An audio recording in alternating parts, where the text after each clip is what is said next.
Face? Lord Vader, we have them in our sights. Should we proceed? Stand down, Commander. Leave them to me. The nerds are mine. Okay, no, you get to do the face. Damn it. Oh, because is that a fat joke? Is it I'll because do of my this fat one. face? You do that one. If you can hold that face through the entire show. All right, done. Oh, great. There's the video. Hold on. That's gonna. Oh yeah, tell us when we're going live. We can both do We're that. live. I'm doing it. So This go. is my Jabba impersonation. And begin. All right, we're Oh, that's live. great. I'm glad that's on the internet. The first episode of the new year. Woo! Yeah.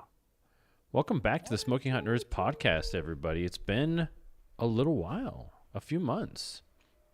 That is my fault. It's been a minute. Yeah, Nico thought it would be more important to spend time with his newborn than his best friend. So that God, he Raising a won't shut child. up about it. I know it's Alfred this, Alfred that. Kind of getting, a little annoyed with it. So, but we'll. That was the face of a dad right there. He's like, yeah, keep telling me. Listen. Oh, you're of all tired the of days, this? of all the days, today is the day because last night was bed at 8:30, screaming awake at 9:15. Yes. Back to sleep at 9:45, screaming awake at 10:45, back to sleep till about 11:30 midnight, screaming awake at midnight, and then like a 2-hour inconsolable scream sesh, and then food, and then another scream session at 5 a.m. So yeah, that's the face of that happened.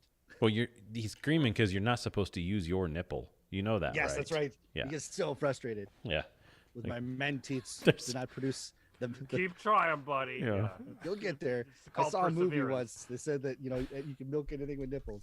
There's clearly milk in here. I just can't get it out. And then once you started actually finding something, you were like, wait, what is that? Is that Yeah. blood? What That is blood. That What are is you blood. drinking? You never not want to the hear blue milk. anyone say, "What are you drinking?" in a mad way. Yeah. While you have a baby on your man nipple. It needs to be more like, Wait, what is "Hey, that? What are you drinking? What are you drinking? Yeah. What are you What did drinking?" you find in there? What are you drinking? Yeah. Yeah. Not. Oh, what are you Ah. drinking?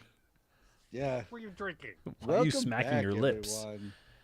Yeah, well, the last episode we did was just me and Eric, and we did an episode about The Last Samurai, and we talked a little bit about the Tokyo Olympics.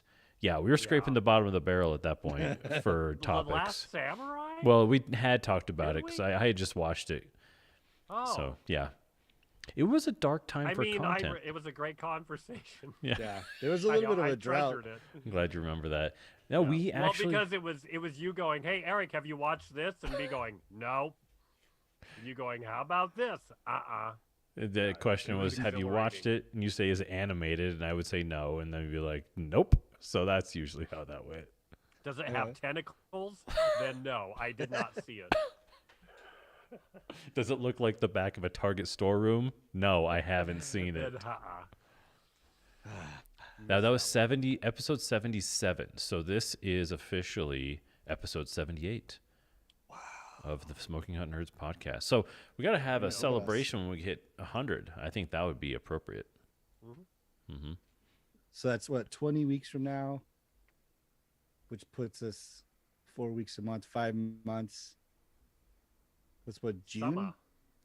Yeah, perfect. Let's all have our shirts off. Oh, shit, I don't know. Be With a summertime. baby up on our... Everybody Yeah, find a Alfred- baby. Yeah, too. Alfred will be I'm he'll be getting turning 2 one, and we can figure it out. Baby, left nipple, right nipple, left baby and right baby. I love that idea. Technically, I need to get 3 babies then. Oh. That's not a nipple.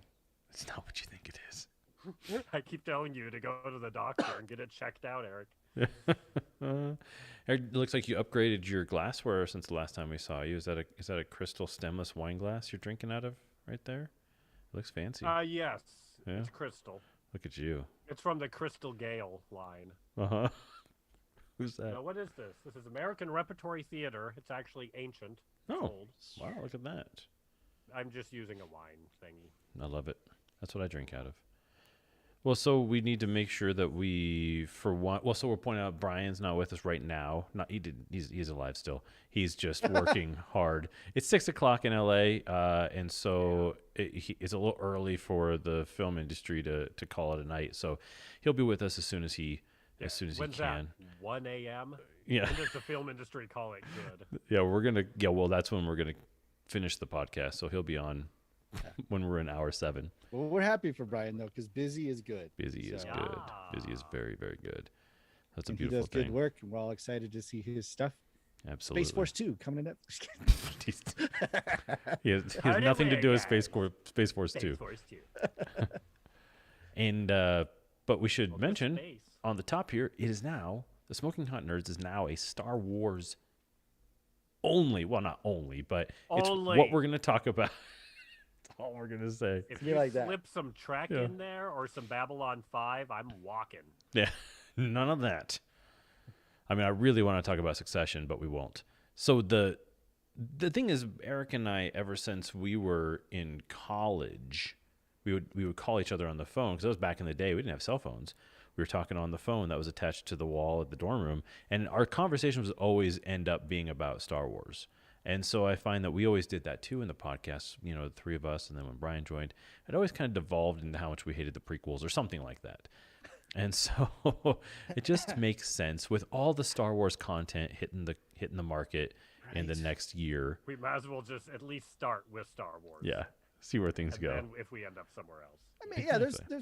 there's still nerd stuff that will slide in. Like if they do, we'll get some Marvel MCU stuff Sure. because that's taken off. Might slip in, you know, the Matrix type stuff. I mean, there will be pop culture stuff that infuses, but Yeah. you're not wrong. We'd always Star Wars is basically the baseline comparison that everything else is like vetted against. Yeah, exactly. It just is. It's just how it works. So, yeah, Unapologetically makes sense. Star Yeah, no Wars. kidding. So we got a fresh new look. We got a fresh new Instagram. So swing by our Instagram when you have time at Smoking Hot Nerds. There's We an now. amazing graphic. Mm-hmm. And I'm pretty proud of it, and I appreciate you guys' help in designing it, based off of the Empire Strikes Back logo that was basically like the logo that was used for the special editions, or was it the THX version editions? I think the special editions, when they kind of homogenize the look of each cover. So that's what this is. Right. We now have we've had a Twitter for a second at Smoking Hot Nerds. We've got the Instagram, we've got the Facebook, of course. And we have a TikTok now. No. And I tell you what, it's blowing up. The last post has 55 views. So look out, world. Smoking Hot Nerds are taking over TikTok. Mm-hmm. Oh boy. Yeah, so it's only a matter of time before I'm showing my booty and, yoga pants and doing dances. So we'll see. Scripted dances. Yeah. Well, my And goal is to do duets. is to do everything with toys. I want to do the whole thing with Star Wars toys only, but we'll see how long that lasts. I do everything with toys. Oh, we could do. Yeah. I got the Mandalorian rifle. That was my Christmas present to myself. Yeah. So I'll give you guys the login, and you can go hammy ham. Put whatever you want on there. I got some I don't know hair in what my you're mouth. talking about. I don't have any Star Wars stuff. No toys? No Star Wars toys? No, No costumes at the costume shop that you run? no. Okay. Good no, to know. Nothing. Good. I'm a cool guy. Good hire, Nico. This is great. This worked Yeah, out well. well, you know. I'm a cool guy with Kermit the Frog over his shoulder. No, thank you. I'm a cool guy, okay? Mm. I'm not into dweeb stuff. Dweeby Don't dweeb look stuff. behind me. So it should be to hard segue into Boba Fett. Yeah. So the elephant in the room is that Yeah. Boba Fett is probably one of arguably the most popular 10-second screen time characters Yes. of all time. Mm-hmm. Like he was so popular from the original 456. He has one line, I Mhm. think, right? He has one line and he gets addressed one Right. time. And then all of a sudden, when they do the prequels, he's muy importante, right? He is I don't know chicken egg scenario, like how that worked in. Then you've got basically all of Rebels and all of Clone Wars. Not all of Clone Wars, but most of Clone Wars and almost all of Rebels has to deal with Mandalorian culture and all that stuff. Mm-hmm. And now you've got the Mandalorian, which exploded. And at the end of season 2 of the Mandalorian, you meet Boba Fett, which was enough to spin into this whole book of Boba Fett. So it's from an outside perspective on, there's some designer that worked with Lucas way back who just sketched out a bunch of bounty hunters. I'm sure Lucas or somebody in the art department was like, we just need a bunch of bad looking dudes to be bounty hunters. It's gonna be like super troopers, Imperial super troopers. That's exactly what it was. Yeah. Yeah. So like just give me some ideas, and then they show up, and then because is he in Empire as well? Because he's in like the ring, right? Yeah, he's in the ring of bounty hunters in Empire, where that's where his line is, I think. And then he kind of catches Han Solo. Spoilers. Yeah, whatever. And then, right, but then he's popular enough though, probably from catching him. But in Return of the Jedi, that when Han comes out of Carbonite, like they said, like, did somebody say Boba? Like enough to be like, oh my God, somebody said Boba Fett. We are in trouble now. So it's amazing, just that this tiny little character idea is now enormous. Is huge. Well, we can walk it back just a little bit. It's fascinating because so I mean, we could probably do a whole episode just on the little. There's like a little documentary featurette on Disney Plus called Behind the Helmet. So watch it if you haven't watched that. And it's all about Boba Fett. And that was the thing, is that originally the concept, I think it was, is it Joe Johnson or Joe Johnston, Ralph McQuarrie, and George Lucas had all kind of come up with this character that was supposed to be, this super soldier. So originally he was white. He had the T-guard face. It was basically It was going to be an army of them. Yeah, it was going to be an army. Group. Yeah. Exactly. So that was the whole point. Budgetary reasons sort of denied them from making an entire army of these super soldiers.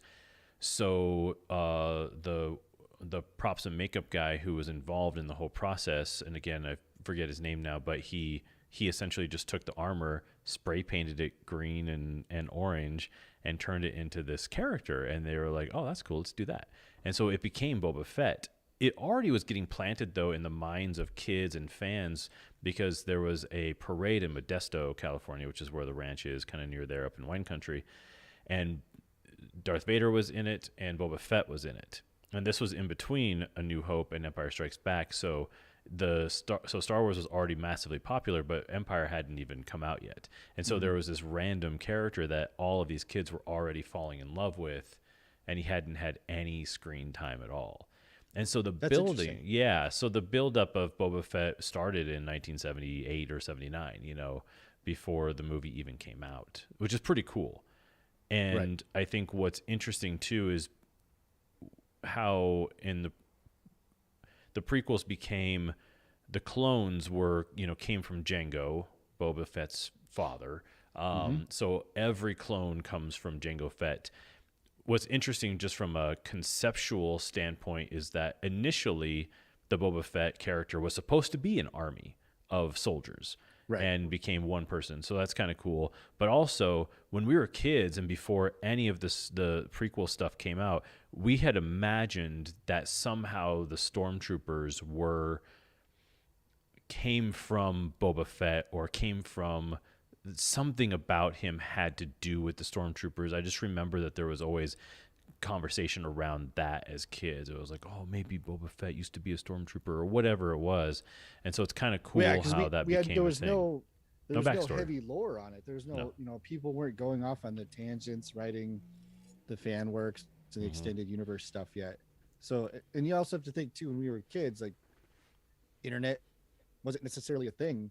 So everything was just conjecture. We couldn't go look it up. We couldn't go get source material. So it was just like, if somebody said something, it's like, oh, well, you must have, that's a reliable, credible thing that you heard. And, and just like, build. Like blowing into your Nintendo cartridge. Or like, or like you get like a Cinefix magazine at the airport when you were flying somewhere, and it had Star Wars stuff on it. So you bought it, you read the article, and you're like, now I am an expert. 'Cause I Right. just read this, Yeah. this one article. Yeah. Well, and two, it's it's armor, it's a helmet. I mean, the fact that they were designing it to be an Imperial, super soldier. There's tie-ins just visually, anyway, so I can get people saying, "Well, we don't see the face. We don't see these stormtroopers' faces. Who are any of these guys?" Yeah. So yeah, definitely checks out. Wow, it's a loud truck outside. Solid. And then can't he goes and falls into a sand vagina. Yeah. Which I love, because I think we talked about. Which I love. The I old love sand sand giner. Well, Love it. I mean, you're in Boston. Love it. That's what most of what you're looking for, right? Bro, we go down to the beach, we check out the sand vaginas, bro. It's awesome. Which is funny because that's a huge contention between drier the better. originals and the remasters, right? Because in the originals, it's just like the teeth in the ground, but then in the remasters, It's They actually ruined it like with the they had a The mouth beak. coming out. beaky Yeah. mouth. It was and some so extra much better, tendrils. just teeth and a hole. It's like that's all we need. Again, you're in Boston. What more do you need? Teeth in a hole. Good Lord, Yeah. But I'll then- even yeah, take then no You got teeth. teeth? Yeah, you got a hole. Cool. What's your number? Are they your teeth? Doesn't matter. So do you want to talk about Whose teeth are those? chapter 1? What are you drinking? Yeah, so the thing about Boba Fett that made him so fascinating, so intriguing, and so interesting is that he didn't have a backstory. And he was this fully formed bounty hunter. Does visually. Visual, See a exactly. backstory on Yeah, his helmet, right. on his armor. You go, Yeah. what's happened? He's to this got the guy? braids on the shoulder. There's a lot going on in Boba Fett to suggest backstory, but you never talk about it. So that's why in chapter 1, it took me a minute to enjoy myself, because when he's introduced in The Mandalorian, he kind of gives the Mandalorian just quick high level, like, this is what happened to me. Give me my armor back. And now, for the first time ever, well, except for, I mean, you see him as a kid in the prequels and stuff, which to me is whatever. It kind of counts. Now we're giving him all the backstory. So the mystery is gone. The feared bounty hunter, why does he have a beef with Han Solo? Why is he working for the Hutts? All that stuff is I'm assuming getting explained through the flashbacks in the Bacta tank. And so I wasn't really enjoying it, because that's not really what drew me to the character, and that's not really what draws me to movies in general. Right. Is when you show me step by step the history of the character. And so You Even like then, this this isn't mysterious even- guy? Let's lift the veil 100%. Yeah. And show you how he flosses and what kind of dungaroos he wears. yeah. Well, and that's the thing too. Is it's not its backstory, but it's Second Life backstory. Correct. Yes, It's you're not. correct. It's not. Yeah. It's not picking up his dad's head to putting Han in carbonite backstory. It's eaten by a sand vagina to not eaten by sand vagina backstory. So it's like it's a second backstory, and I think that's where I had a hard time with episode 1 as well, because it was, it sets it up for this great thing, this great, like, okay, he's now the crime lord, and then they flash back to him and they explain the Sarlacc pit, which is super great, because that, I mean, if you weren't in all of the knowledgeable circles, there was always the how did he survive, right? And Right. then the Mandalorian shows his armor, and you're like, whoa, okay, so maybe the Sarlacc couldn't digest it because it's the metal. Indigestible? Beskar. Yeah, because so couldn't digest it. So like an owl, it just spit it out, and then the Jawas scavenged it, and then you find out that he survived. So it was like, all right, that's what I want. I must have this information. I want to know how that works. And then they show him doing like the, training with the locals, with the Tuskens, and it's like, did I need that? Like, I don't know. That was my hard part. I was like, Right. what? This has to go somewhere, but Oh, it'll go somewhere. Yeah, watching no, it, you're yeah. assuming that there's going to be some payoff. I think the first episode of anything, doesn't matter how much good or bad or what you know or don't know, it's a rough place to start. Yeah. I expect pilots to be poop. Yeah. Now. I mean, and Yeah. this falls into the 3 episode, and at the time of recording, the 3rd episode is out. Mm-hmm. I have watched it. We won't talk about it, but you know my rule with the 3 episode try. Mm-hmm. It has passed the 3 episode try, Yeah. so I'm in. Yeah. But It was just yeah, no, very. it's super weird because it's like my other hard part too is that they put him in peril when he's with the Tusken Raiders, right? Mhm. They show him tied up. They're kind of beating up on him, but it's like, to me, it's the thing I don't like, which is the false peril, because it's like, well, we know he lives. Mm-hmm. They Well, can but see, beat him that's the up and thing, stuff, but though. I he think doesn't die. what we're building up, though, is the relationship between him and the Tuskens, and I think that 100%. that's what's important, and that's what we're seeing is how does he get, because she shows up with the gaffy stick, and in the Mandalorian, so you're kind of wondering like what's going on here and why. The thing that was bumping me and at the beginning of the first episode of the first chapter is that Jeremy Bullock in 1981 was probably 30 pounds lighter than Tamira Morrison in 2021, you know? Right. And Or the so, stunt guys, yeah, exactly. yeah. Well, and Tamira Morrison this is 20 some years later from him playing Django as well. But he should be the age that he was then playing Boba Fett now. That's actually how old he should be. So we have to have full buy-in right now that he is that character, right now. Yeah. So, and it's fine because he kills it. He's so good and such a capable actor, and he's fantastic. And also, I find it fascinating that Jango Fett, the character he played in Attack of the Clones. Was it Attack of the Clones? Was it the first time we saw him? The second prequel? That's the only movie Django's in. Yeah. Oh, that's right. Yeah. So episode 2, they really have mushed He has together a for little me. head fall off. Yeah. Yeah. He's a little head. It's him as a character and as an actor. He basically encapsulates the entire universe up until episode 4 in terms of what we know of the Clone Wars and Rebels and everything that happens in between there. There's mentions of because it's his voice. I mean, it's not really actually Tamira Morrison's voice playing the characters in the Clone Wars, but we have become like clones are a huge part of the universe of the Star Wars universe now, to the point where like the Bad Batch and Captain Rex and all of these characters that we love, they're all him. And so, so he has to make Boba Fett its own entity without the armor. Oh, absolutely. In a way that I think is really challenging for an actor, but he's pulling it off, and I love it. Well, it was interesting too. It's a very subtle in the Mandalorian. So in prep for Boba Fett, I rewatched the whole Mandalorian up to date. But when they meet the actual Mandalorians, and then Boba Fett comes in, there's like the subtlest mention of like, I know that voice kind of thing. I've heard it a Like- 1,000 times. Yeah, I've heard. Right, it's one of those like, it's a clever line, but it's even more clever if you understand that the 1,000 is in reference to the millions of clones, not just she worked with some guy who just wouldn't stop talking. You know what I mean? Right. So it has that like little extra notch up, which is super good for the fan base. Yeah, and I think he's got, as Boba Fett, I mean, the physicality part I'm letting slide Yeah, for sure. because like he died, if you want to look at it that way. Like when he went into the Sarlacc pit, he died. So, and then he was held captive, and so I mean, you're allowed to put on some weight. Right. He ate a lot in the Sarlacc. Yeah, the You know, that- Sarlacc wasn't the only one slowly digesting things. Yeah.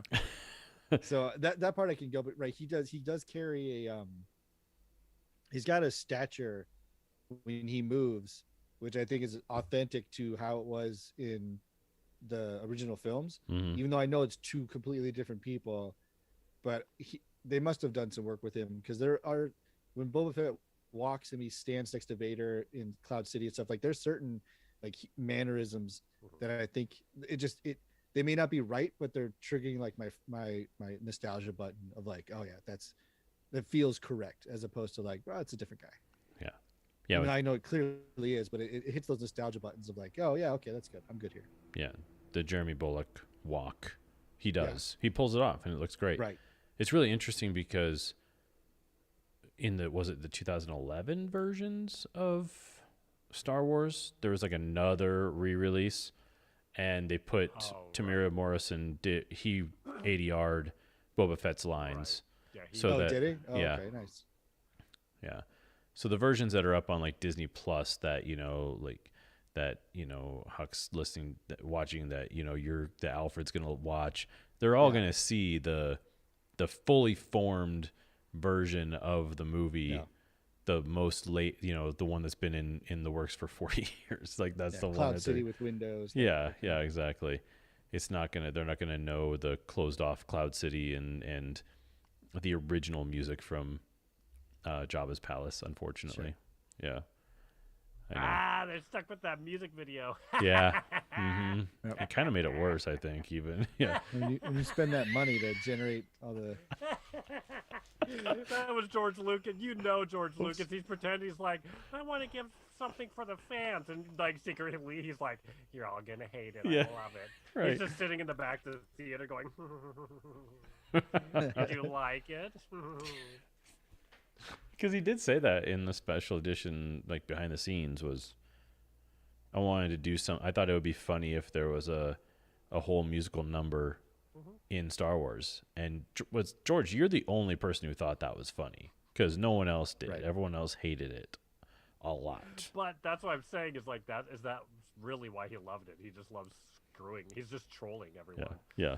His goiter was so big it was tainting his mind. But it was cool. Since the 90s. Pretty much. I love seeing the aftermath of Jabba's barge destruction. That was kind of fun, seeing the Sarlacc kind of dead and the barge kind of exploded all around him and everything. The wreckage of the party barge. Yeah, that was fun. And we already knew that the Jawas had acquired the armor, so that was fine. You kind of see some of that. But yeah, the Sand People stuff at the top was...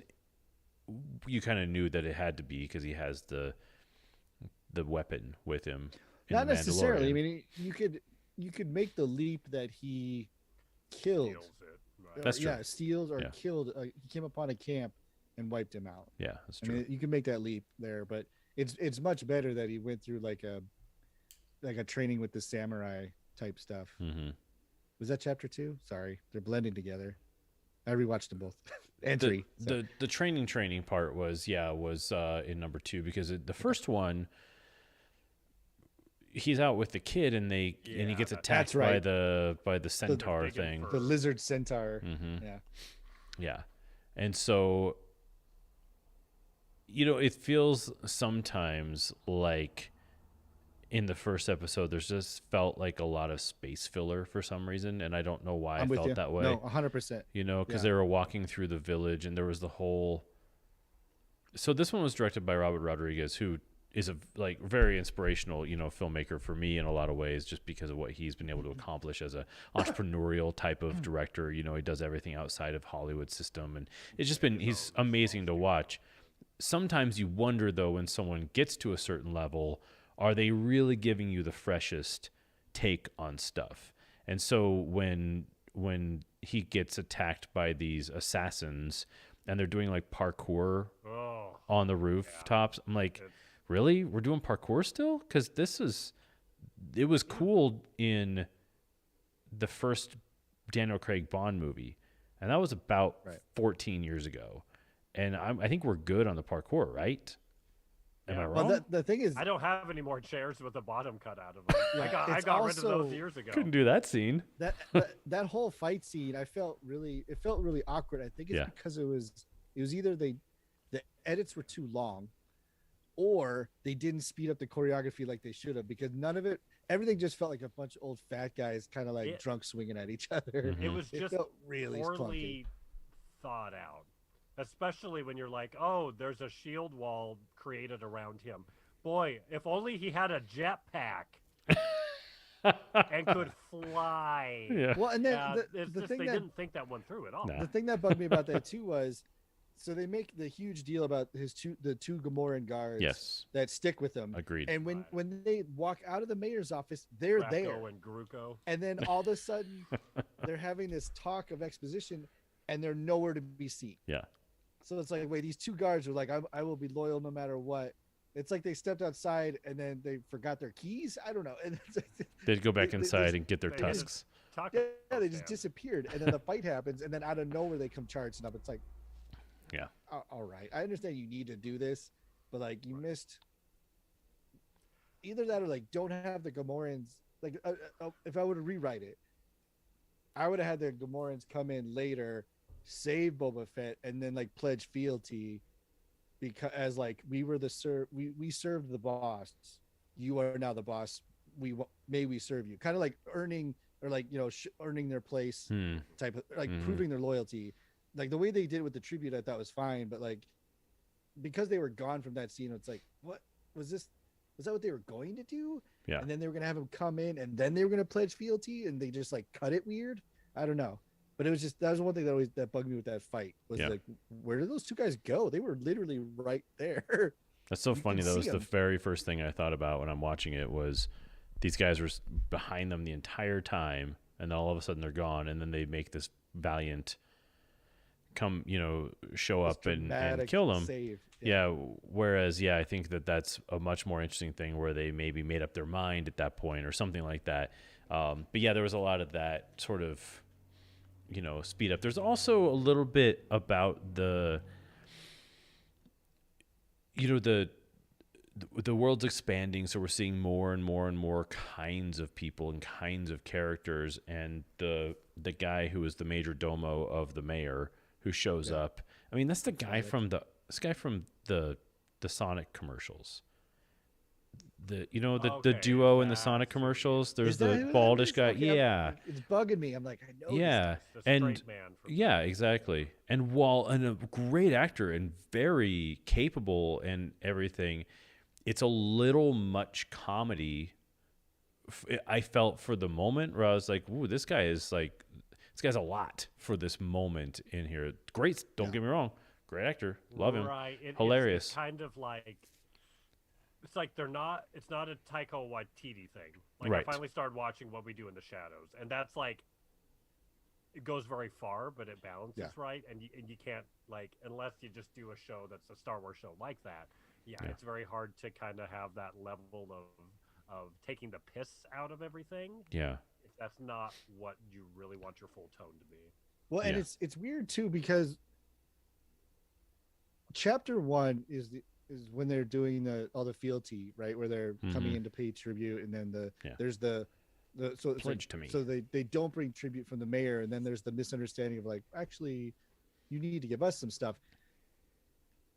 This will come out later, but like that scene will rub you incorrectly once like they go meet the mayor, and then there's something that happens in chapter 3 that makes that whole scene just be like, who wrote this? Mm. Like they wrote it on an island. It didn't talk to the rest of the people Mhm. because of something that happens in chapter 3 would just Hmm. that first scene in chapter 1, that misunderstanding doesn't exist. Like that whole thing doesn't. It's just and I think that's why I'm having some issues with it. It's because I don't think they rushed it. I don't think they rushed production, but it doesn't Not at all. feel like they actually went back and like reconnected the crazy plotline yarn string things, because there's some stuff that happens where you're like, no, and we can talk about it when we talk about chapter 2. I can get into it, but it's something in there that rubbed me a little incorrectly, and it's just like so yeah, this first episode, it felt way too short. Like they didn't cover enough. Like they get to the credits roll, and you're like, no, but wait, Oh, there's right. It's where gotta be he more. begins to earn respect, right? And they're like, okay, Mhm. and cut Mhm. Yeah, scene. and it's like, wait, no, there's gotta be more to this. And then chapter 2 is super long, and you're like, what the hell is going on? But no, it's I like it though. I think it feels like when Clone Wars did the 3 episode about disrupting the banking system, and one of those like super deep cuts of Star Wars stuff where like, well, we can't just have Ewoks and Jawas and laser sword battles and like Mhm. we're gonna try to give you some substance here and set some things up, but it's gonna be a little bit of a walk to get there. And I think, unfortunately, chapter 1 and 2 are making that walk. And like we were talking earlier, like the Grogu hasn't shown up yet. Baby Yoda hasn't shown up yet. So there's nothing in here necessarily that I think is going to capture the same crowd. I think they're going to start losing crowd. Oh, for sure. I mean, I'm still going to watch it. Just I would probably still watch it to conclusion in general. Oh yeah. But I think it's definitely one of those like a little bit more like I'm not going to necessarily watch it on Wednesday. I'll put it that way. Mhm. Like it might be like, oh, it's Saturday. Oh, crap! Let's check I it need out. to get that in before Yeah, the next podcast. I think so. Yeah, Versus the Mandalorian was like, I don't care what you're doing. The Mandalorian's on right now. Stop, put everything down and watch immediately. I mean, Honey, This is your gonna be water like, can should we break later. Yeah, right. put that water back in there. The baby's crying. He'll continue to cry. It's fine. Well, that's the. I Babies mean, have cried for thousands of years, babe. most of them lived. It's fine. He's teasing, maybe. I don't know. When does teasing start? Ugh, now. When you think Are about you the. in teething? Oh Oh boy. boy, that's I'll pray good. for you. Hmm. That's what the nipples are for. That's what part of last night was. We think is Yeah. a little constipation Oh, and a little boy. teething. There you go. Oh boy. You add those two together, and Well, if I'm constipated and maybe I got a toothache, I'm gonna cry inside. Fair. But if you were around with your nipple, I wouldn't cry. I just get hungry. Just get hungry hippo. I just mouth start watering. But speaking So I of nipples, want to be king of the hill, if you know what I mean. yeah. put a crown on me. So that's my take on chapter 1 is that Yeah. I love the explanation of how he survives. Yeah. I thought that was super cool. Oh yeah. I love I was the- fine with that. Yeah. They handled like how did the Jawas get the armor? Yeah, that makes sense. But then the whole roping in for chapter 1, the roping into the Tusken Raiders is kind of like, well, this is interesting. Like, what are you going to do with this?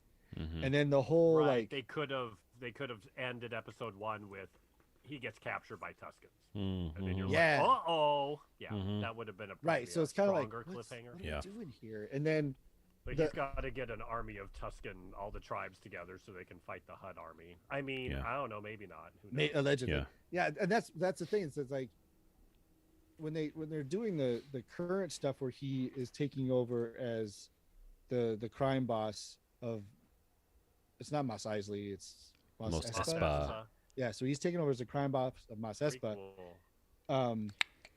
That is like okay, but then they have these like back to tank flashbacks, which we don't know how long ago they were necessarily, but they're just that they're going somewhere with it, but the way it's being delivered is just out of place. It's out of pace a little bit to the point where you're like, what's happening? Mhm. Why? Like why? What? At least in the first episode, that's how Right. it certainly in felt. in the frame and scope of episode 1, it's like, why are we doing this? Okay. And my so- brain hurts a little bit watching the show with flashbacks that took place a year ago or whatever in the timeline of the world, because we've suddenly intersected. So the time frame that this movie is taking place in, at least the Tuscan stuff, is during basically the battle Jedi, of the second the second Death Star battle. That's when all of this is happening. So Right. he's captured by the Tuscans at the exact same time that Luke and Han and Leia are on Endor. Like that's where we're at right now. Right. And then, but we know that the Mandalorian is taking place shortly after Return of the Jedi? I can't remember. I don't remember how what long this is. ago. Yeah, because Or has it been months, in or is it episode just- 2, when he has the cowboy shootout with Timothy Oliphant, they talk about when the Death Star blew up the second time. Yeah.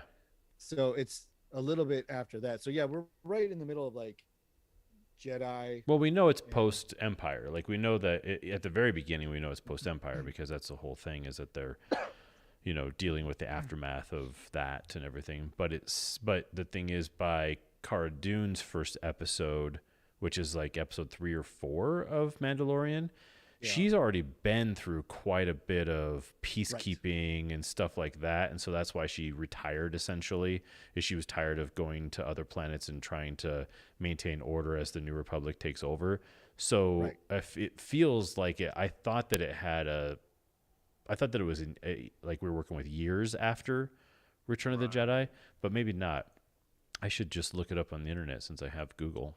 I'm sure somebody's done it together. Yeah. But it makes actually, it's 49 YYD. What, I can't Yeah. remember what they call BBY. BBY. Yeah, so it says, so Mandalorian takes place in 9 ABY after the Battle of Yavin. Yavin? So that would be 5 years after Return of the Jedi. At least that's what just the first hit here That's says. which one? And where's Force Awakens? So 5 years after the That's Return like of the Jedi. 30, And Is it? Force 35. Awakens. Because they pretty much just do it true too. Oh yeah, because they had enough time Because for Han 30 and Leia years. all have to, Kids, they're all right. old now, so they Mhm. have to play it true to the actors' ages. Yeah. That's true. So if the first episode of The Mandalorian is 5 years after Return of the Jedi, which makes sense, which is kind of where I had placed it, we're seeing flashbacks between concurrent with Mandalorian, which is what's going on Mos Espa and the whole taking over Jabba's reign, and then his flashbacks in theory are 5 years previous to that, which would have been when he was sent into the Sarlacc pit, into Okay. the dry vagina. Yeah, I mean, there's a lot of stuff that happens in 5 years. Like, there's just a lot of stuff that happens in 5 years, and I think, I mean, Don't get me started, girlfriend. right. Well, they're not. I mean, they're doing a good job of not saying like 5 years ago. Like, there's no reference to time in the show, so you don't Mhm. get any of that. So you kind of have to Yeah. figure it out. But because right, you don't know how long he was without his armor. You know, you Mhm. don't know how long he was with the Tuskens. You don't know that Right. kind of information. Yeah, even by episode 2, you're going, how long's it been? Has it been a couple of weeks, or has this been many months? Mhm. Yeah, it's very loosey-goosey, so... Yeah. But it's good. I mean, from a pilot standpoint, it's good. It addresses right away questions like, how does he survive? What happens to his armor? Like, I thought he died in the Sarlacc pit. I think they Right. cover that, and then they do a good job of introducing some like, the whole Tusken flashback thing is like, all right, Mhm. what are we Mhm. gonna do here? And then they introduce current stuff. We're like, oh yeah, you can't just become a crime boss. Right. You can't just be like, I do this now. Like, Yeah. No, you're not the mailman. You'll just So that's I kind of killed what we're. Bib Fortuna, therefore everyone bow down to me. We don't care. Bib Fortuna, yeah, okay, sure. So that's also where I kind of go timeline wise, where there's going to have to be some explanation, whether it's retcon or whatever they're going to do to explain why the Mandalorian managed to make it to Tatooine and find Boba Fett's armor when Boba Fett's been on Tatooine this entire time in Mos Espa or in and around that area, and he didn't know that there was some guy walking around with his I armor think he a few does, miles though, away. Doesn't he? Does Isn't he? like, that guy seemed like a good guy, so I didn't mess with him. I thought there was some throwaway line, but maybe not. I don't know. I didn't rewatch. You rewatch Mandalorian. I did, but I don't recall. I don't recall him making any reference to Oliphant's character, only because of how ardent he is with getting it from the Mandalorian, Mm-hmm.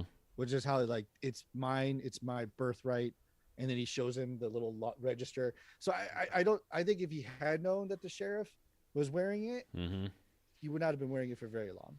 It's like how Yeah. Han and Chewie found the Millennium Falcon magically the second it goes into space in Force Awakens, because you need to bring the character. That's when they wanted to bring the character in. You know, it's Yeah. like they The can't- galaxy is a big no- place. Yeah. There's no The fact that this all takes place on like 9 planets, just disregard. Well, but that's this what. one's gonna take place on Tatooine. Woo! It'll be a thriller. That's what makes it even more God, I just hope kind they get of off planet. like, huh? Like, how would Boba Fett not have found his armor already?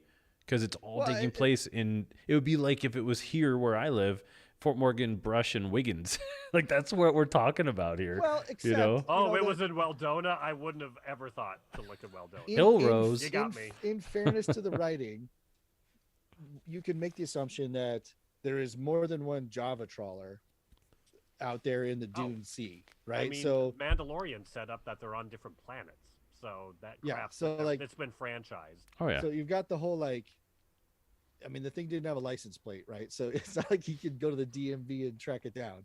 So they may show him I'm going looking from for these trawler to guys. trawler, Oh, they you all know, look or the like same to you, don't they? yeah, right, or like or, roughing up the Jawas to find his armor, and they may have that. They may have like a Find My Armor episode where he is going through that.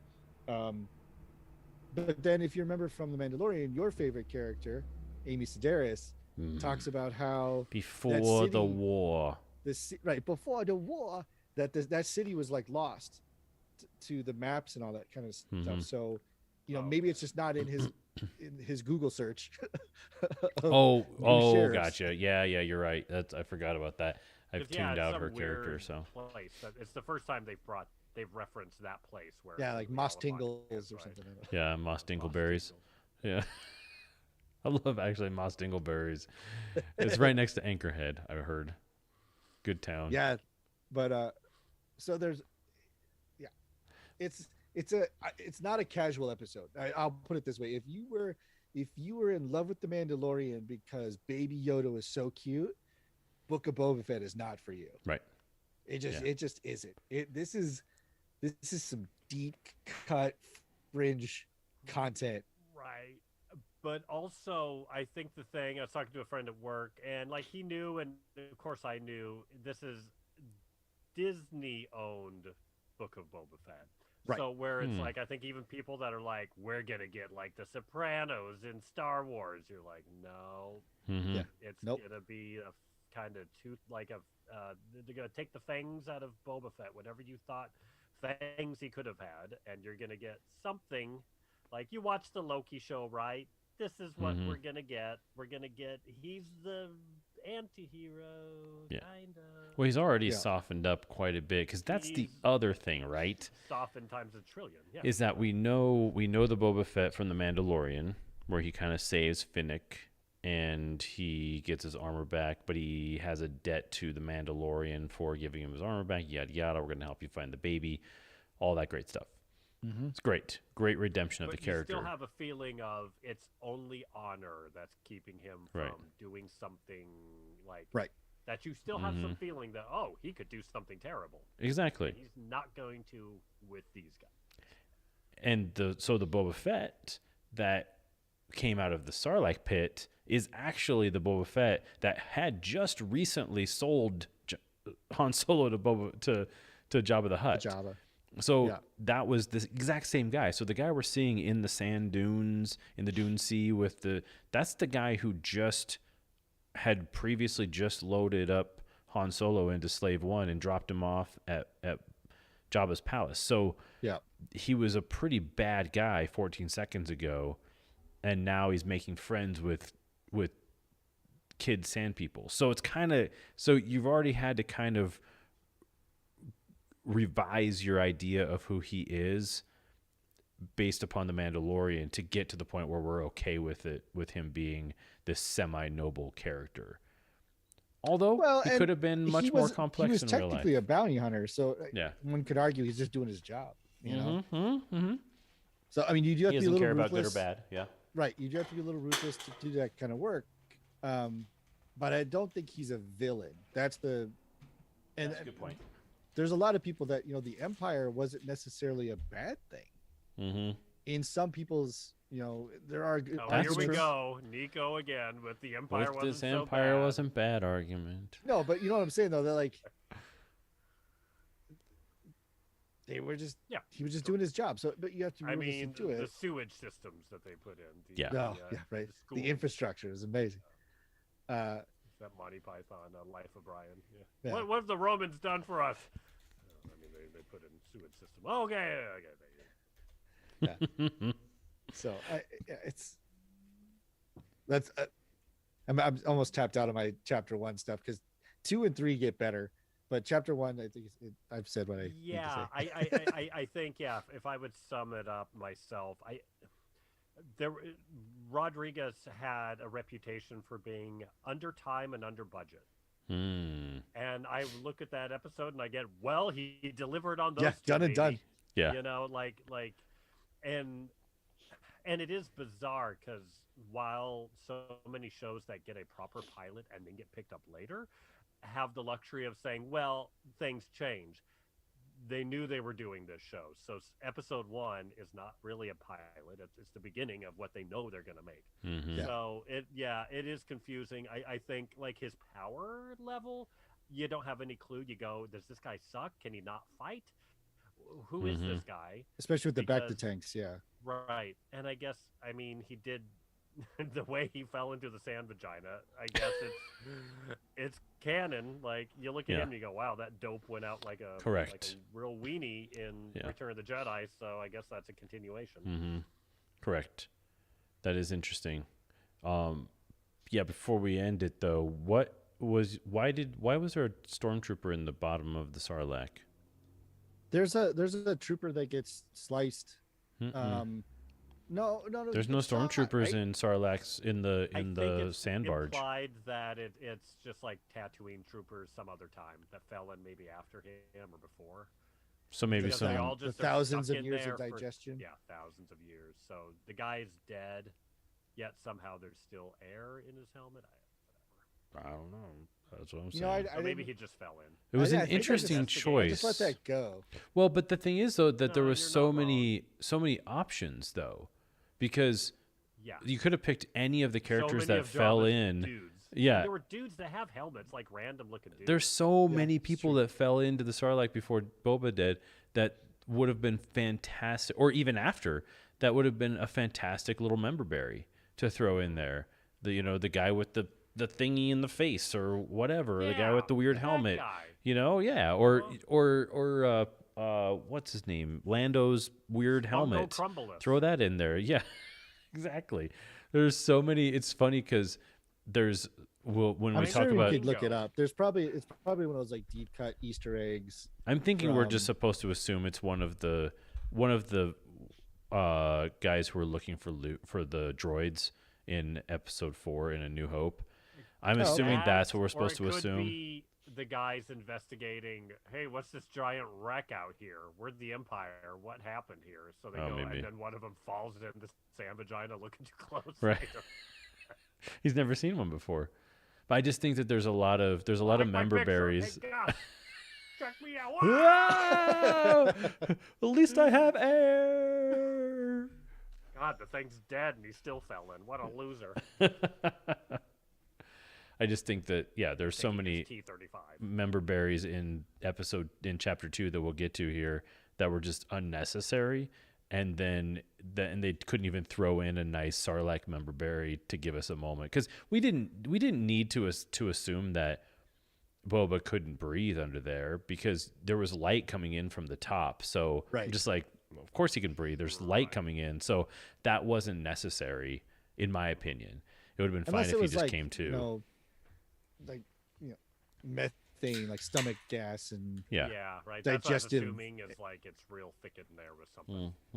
And he's been out for long enough that his oxygen tank is depleted, and it's playing with that trope of like, oh no, I'm in space and I just woke up and my tank's going beep beep like the Martian. Yeah, true, for sure. It may sound like we're being picky little B words, but the truth is, we Star Wars fan, it's true. B-word. It's true. But we love you, Dave Filoni. We love you, Jon Favreau and Robert Rodriguez, and we love the whole show so far. But I will say that this is the first time of the new Star Wars stuff that I've watched the pilot and was like, maybe I'll skip this show. It was the first time. And it's just because the pilot was like, you had me at parkour. I was like, nope. Because there's that two. fight was rough. It was rough. Yeah. with That the wasn't shields, that wasn't yeah. their best work. And then it was, but that was the under time, under budget nonsense where it's like, well, let's just get some Well, poor and parkour guys so- and do that. Let's just do it, and then the guards will save the day. Yeah, I last love it. last stab at the that fight before we move on is they weren't supposed to kill him, right? Like just the mechanics of that fight. So they set up the shields. They've got like stun batons, and they just keep hitting him. Yeah, like, I don't know what their plan is. Nobody's right. got a Mhm. blaster.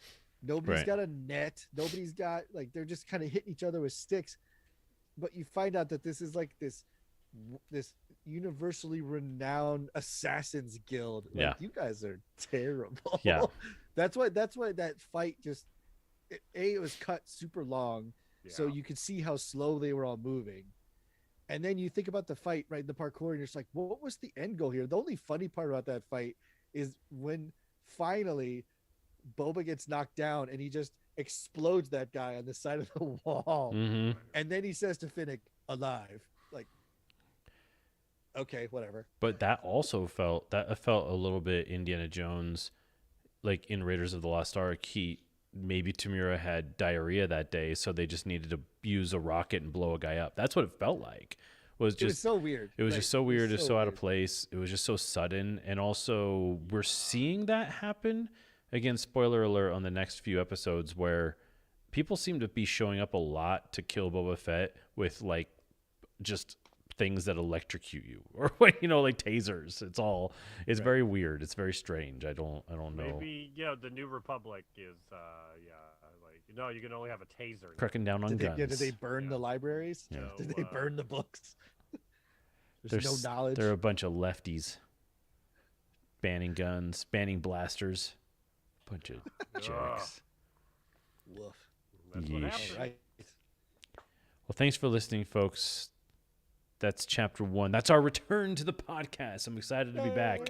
I hope you guys are excited to be back. I want to throw that in. Yeah, I'm definitely. glad Fennec is there. FedEx She's says- wonderful. She's wonderful. Great actor as well. Big fan of the character.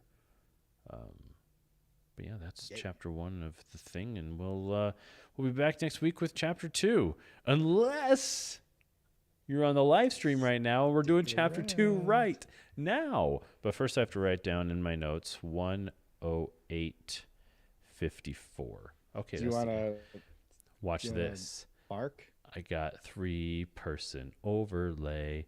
Chapter 2 overlay. There we go. Internet's taking a minute to catch up. It's gone. Wait, there it is. Hey. Hey. We were mentioning at earlier that so Nico came to the rescue. So Sarah's kiddo is 6 going on 7, and so we're doing Disneyland this year. That's in what April I assume with the I was family. Like, Disney sounds like Disney's coming. Yeah. Okay. So I was telling him a little bit about the place where you build lightsabers and everything, and he was fascinated. So he's asking me questions I couldn't answer because I hadn't been there. So I started texting Nico, and he was like, "Yeah, I'll just FaceTime you." And he FaceTimes us, and so he walked Huck through all of the different lightsabers because Nico's got all of them. And I mean, do you have all of them? Oh. I mean, all One of each of the major. I have I have or one sects? each of the flavor, but there are multiple pieces per piece that you can make. So I have of the 3 brands, I guess, I have one of each brand. What are the 4 flavors? I don't know the official types, but essentially there's Jedi Guard, Jedi Knight, what you would argue is like Dark Side or Empire, and then one that's like natural. So it's got the one, I think we talked about this a while back when I first made them, but like the natural one, the bottom part has 2 pieces. It's either a cap or like a Rancor tooth. And I remember joking with the guy at the workshop. I was like, so does anybody even not choose the Rancor tooth? And he's like, we have so many of those things. Like the other one, he's like, the tooth is just too Nobody's done- cool. Yeah. Like, why would you not do the Yeah. tooth, man? Yeah, only the guy that already got the tooth once will come back and then get the other one. Yeah. Right. So I have one of each flavor. Does it also have like Tom's toothpaste cap on the end of the natural one? Yes. Yeah. Right. You could put the little metal cover piece underneath it first, and then screw the cap on. So it's always Yeah, fresh, yeah. always fresh and Oh, minty. of course. Yeah, naturally. Organic tampon box. On. Yeah, Yeah. yeah.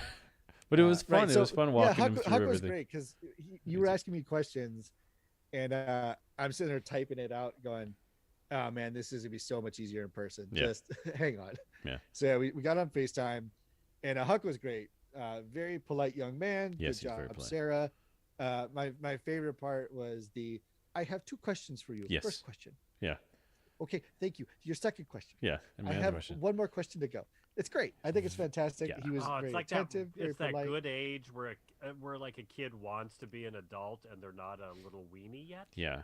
He's a like perfect that age perfect for age. all of this stuff too, just because it's such a fascinating world, and it's real to him. It's in that moment, time where it's Well, not that's just what I movies, was it's trying real. to. Sincerity at this age. Yeah. Yeah, I didn't love want it. to spoil the magic because the entire Galaxy's Edge experience is unlike the rest of the park, where as soon as you crossed into Galaxy's Edge, all of the staff members are in character, Right.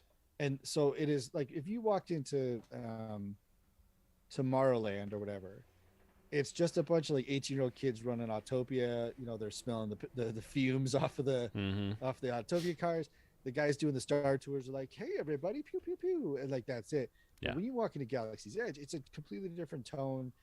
Everyone they are in a Star Wars outpost that is recovering from the First Order, and so everyone talks in that phrase and that tone. And the lightsaber experience is these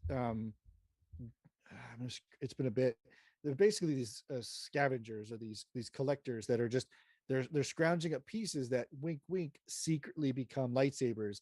So when you go to the experience, they pull open this like junk drawer of things you choose from, and then you get this like little secret pin that you wear, and then when you go in, that pin basically says which one of the 4 types you've chosen. Gotcha. But they've got this amazing presentation. They talk about the history of lightsabers and who wielded them. You get to choose your kyber crystal. It's an experience. It's not just like walking into the gift shop and be like, "I'd like the blue one, please." It's not like that, which is fantastic. So when I was talking to Huck, I didn't want to come off as like business answer. I wanted to try to embrace some of the magic of it. I was saying, when you get to see the crystals that they've recovered, and they're all these different colors, and then they talk about what they mean. And when you choose your lightsaber pieces, you put it together and they'll help you. And so I didn't want to be like, "Oh, it's it's an assembly line thing there. It's a die cast cut aluminum, and you just choose the ones you want." Right. And if you answer wrong, they will pull you into a room and beat the living crap out of That you. too. Yeah, absolutely. Yeah. You'll die. Because it's still So- Star Wars. Well, Yeah, it's and it's- funny because he'll still every now and then, because he asked you a couple times, but are they real lightsabers? Like, are Yeah. they real? Like, can you Yeah. cut things with them? And it's I'm funny going to 'cause- Disneyland. They yeah, better have it the better be a real one. lightsaber. Yeah, no, you did a great job of perpetuating the magic and allowing it to be Right. a real thing. And once he's there, obviously, it's going to really see how. It's going to be an immersive experience. Oh, his head is for gonna sure. explode. Yeah, it's going to be great. Yeah. I can't wait for Alfred to get to that point where I will get to relive the magic through him experiencing the magic for the first time. Yes. So yeah. That's been a lot of fun watching Huck discover Star Wars for the first time and discover all the characters. And you know who his favorite character is of all the characters? Ahsoka Tano. Oh, that's right. I did Yeah. know that. Yeah. Yeah, he loves Ahsoka Tano. He thinks that she's the best. And I'm like, I love that because she is like one of the best. She's arguably one of the best characters, in the whole situation. So it's cool to have a newish character also kind of be his favorite, because it means that there is tremendous cohesiveness in the galaxy, especially through because he only really knows the Mandalorian version of her. But that's the thing though, is that cool version. Yeah. and I think that she might really, within the live action world of Star Wars, she might actually have the best lightsaber scenes of all the Jedi, in the entire, because the Clone Wars stuff, and some of the Rebel stuff is really good. But it's animated, so that's something else. But she definitely has the best stuff.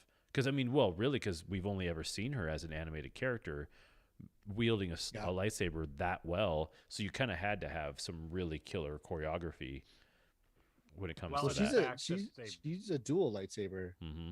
She runs akimbo, so yeah, that's a whole different aspect because the original lightsaber was just a single sword samurai style, that kind of thing with the grip and everything, and then they kind of blew our minds with Darth Maul being like, what, Mm-hmm. this double-ended saber, and then you had even like Darth Sidious or Count Dooku with like the curved handle, and it's like, well, that's interesting. So they started just getting in these different iterations, and then like, well, that's- he's old. That's what happened. yeah, but then she was the first one, not the first probably, but like the most popular, the dual saber user. Mm-hmm. Yeah, And, I'm trying to think if Asajj Ventress, she maybe did too. Yes, she before does. that. Hmm.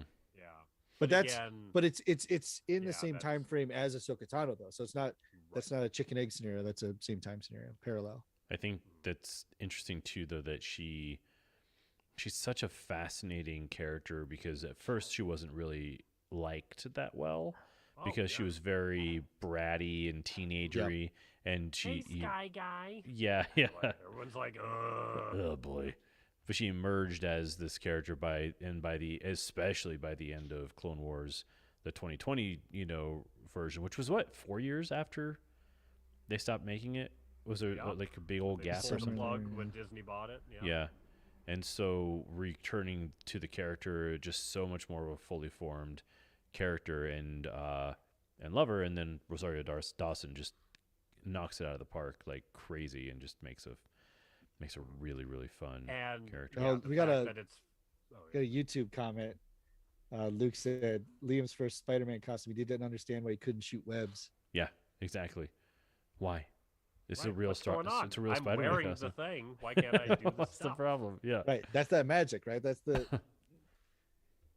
that's a funny little thing in Spider-Man No Way Home, but that's a whole separate conversation. Oh, I still need to watch that. Yeah, we're a Star Wars Dude, only oh. podcast. Hello. So minor timeout, 5 out of 5. It is, Nice. you gotta see it. All right. Anyway, time in, game on. I don't even know what we're talking about. Ahsoka It's Tano. like- But Eric, you were saying Right. something about her previous because we were just discussing how she was kind of. So yeah, with Rosario Dawson, I mean, I feel like sometimes if there's some continuation of a character or something, it's like the wrong person could deal with it, but the fact that it was Filoni and Favreau that were ushering the live action Ahsoka in, it's like you kind of knew, okay, they're not going to screw it up. Yeah. The right people Yeah. are dealing with it, and they gave her the right gravity, and having that in the fog fight, Yeah. that Yeah. it was like, yeah, this is pretty awesome. Yeah, they. Well, I think it's did really interesting well. too because Yeah. the meeting Ahsoka Tano was the Mandalorian's first exposure to Jedi, Mm-hmm. Yes. but it was also extremely well handled because it was probably a lot of the audience's first exposure to Ahsoka Tano. Mm-hmm. Yeah. So like you have to set the tone of her immediately, Mm-hmm. but also not upset the people that are fully aware of her. Mm. And I thought they Right. with her all of her stuff they crushed. And I thought you're right. They gave Rosario Dawson. She did her homework. Her handlers did the homework. They gave her the absolute right direction and character and scope, and said, "We will allow you some play in here, but you got to hit these notes like this." And she like smashed. I can't wait for the Ahsoka live action because Right. it's a high, like the bar is through the roof. Yeah. Yeah, Already. yeah. That one, the bar will be high. We're like Yeah. Boba Fett. I had no bar. I really had. I Mhm. was Yeah, like, fair point. oh, this dude hanging out on the desert forever. Cool. Right. So I wasn't excited even. Yeah, for the Space show, Goodfellas. frankly. Here we Yeah. go. Yeah. Yeah. Which is maybe But- why I enjoyed chapter 2, which is what we're talking about in this episode. why I enjoyed it, because the bar was so low after episode 1, or chapter 1 at rather, coming into chapter 2, kind of didn't expect a whole lot, and it was good and I enjoyed it. But it had some moments that were a bit Firefly and Sure. a little bit Mandalorian, because with the train heist sort of feel. I mean, that was like the biggest, episode of Firefly, or I think they debuted with it, was the train heist, and it was the same sort of thing. And then you had the episode where they're on top of the tank, the one with Bill Burr in season 2 of The Mandalorian. Very similar feel. So a couple things going on there. Yeah. And in a way, I felt like this episode was just how many banthas can we kill? Because it felt like every 2 seconds they were just and how many do they have? Yeah. Or my biggest question, how many raiders are in this tribe? Because a lot of them got killed, and there still seems to be a bunch of them. Yeah. Like, where are these guys coming from? Yeah, and it doesn't... The miners? Oh, let's bring up slabs and sploobs. Yeah, we got to bring them up to the majors now, because... Splabs and sploobs. Pull his little neck dangly off. You can have a splab. That's crazy interesting, what too, their because names are. there's a lot of... in chapter 2, there was a lot of suspension of disbelief. And what I mean by that is, like, that they show that train moving insanely fast. Mm-hmm. The whole, like, so he's at the camp, and the kid who he's kind of become buddies with, his whole job is to, like, signal them when they've taken the train or whatever, or when the train is safe to counterattack. And it's like, wait, if this the thing amount is of moving, ground that needs to be covered, Mm-hmm. right? Like, is this thing just going in circles? Like, I guess that would be annoying if it just went around its way. Hey, kids, start running 800 miles an hour. Well, It's and insane. Get where you need to be. they're being told the justification at one point for the reason why this train is going at high speeds and picking off Tusken Raiders is because they're protecting their route. So, the Tuskens can just go somewhere else. I'm pretty sure the Dune Sea is big enough, so I don't see why they're even hanging out in that route. Hey, that's their little bit of Yeah. sand. Yeah. If you've ever been in a desert, you know how much you It's a good like point. that one little spot of I'll sand. I just love this keep one going, 'cause I've got a spot. comment. Yeah. The banthas die, but then two, it's clearly just an 1800s. Yeah. We're driving through the plains shooting buffalo from the train thing. So I get that, but if they really were protecting their route, they're traveling at like 400 miles an hour. And the Tuskens They can can just clearly keep not get on there without speeders, which they didn't have. So that whole The justification fact is that they start moot. shooting, you're just like, Yeah. That's a-holes what I was Yeah. gonna for say. It's being like, a-holes. why? Let's just shoot at them. Yeah. Anyways. Just It's picking like them off.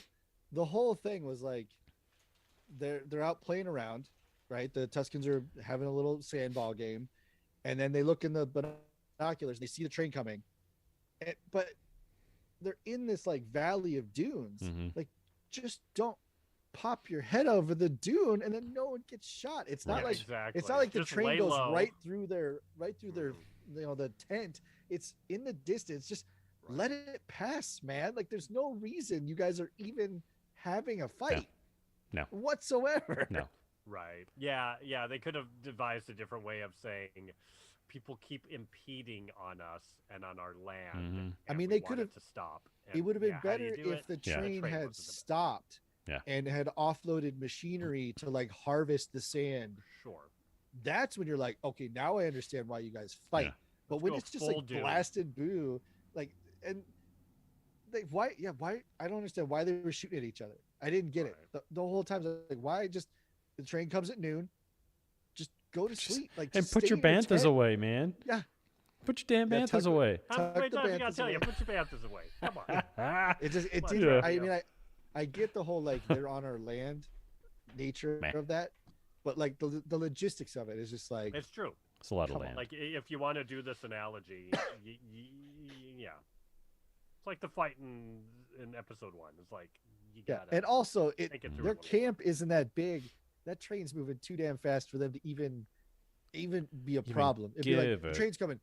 Whoop, okay, it's gone. Yeah. All right. Well, that sucked for 5 minutes. But the heist itself was quite fun. It's I fun. enjoyed it. It was fun to see the kind of good the good stunt woman. Right.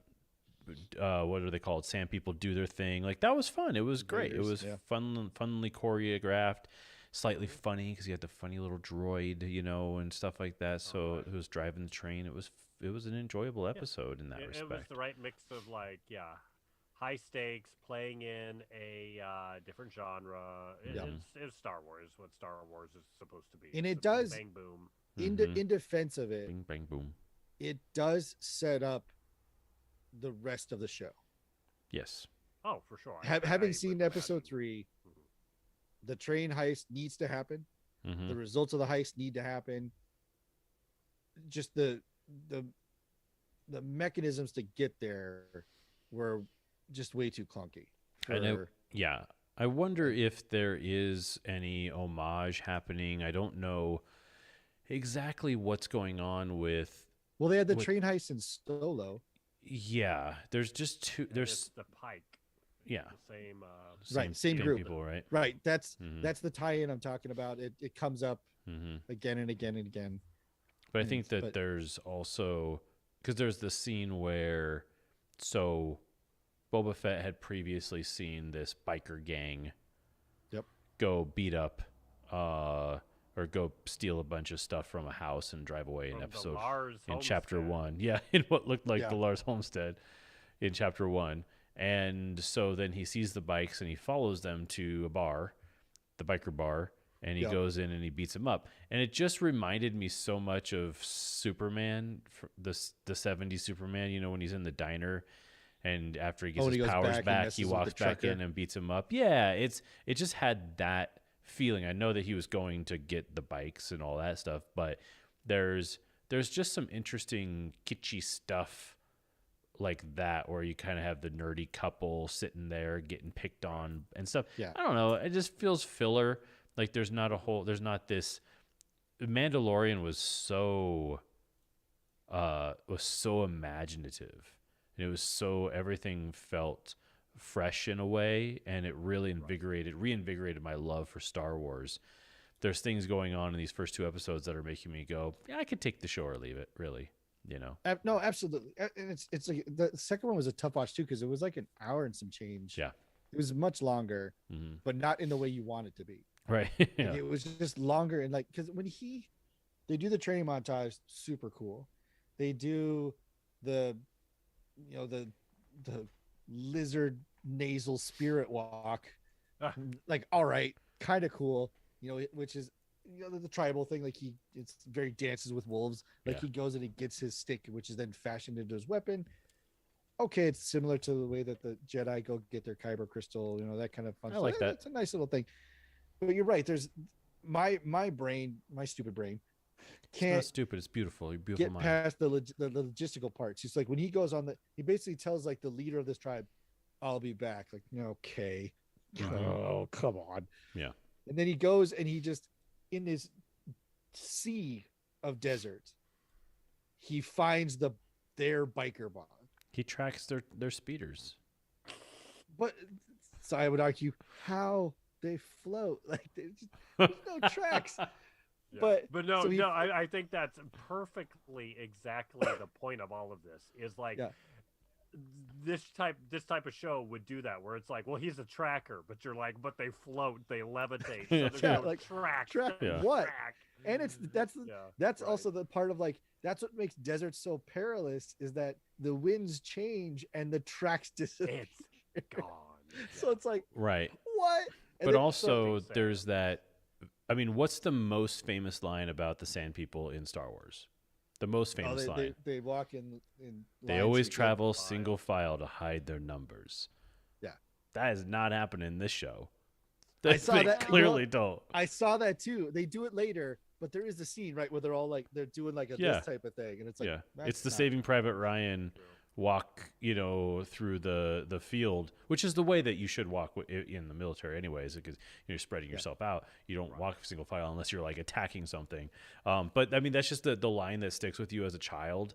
And then they're just like the first thing you see of them is them walking In a spread in formation. single file, like, Yeah. spread formation. So it's kind of already, you're kind of like, come on, man, just, can you do one thing? that's not retcon? Can we do like a thing Yeah. without member berries?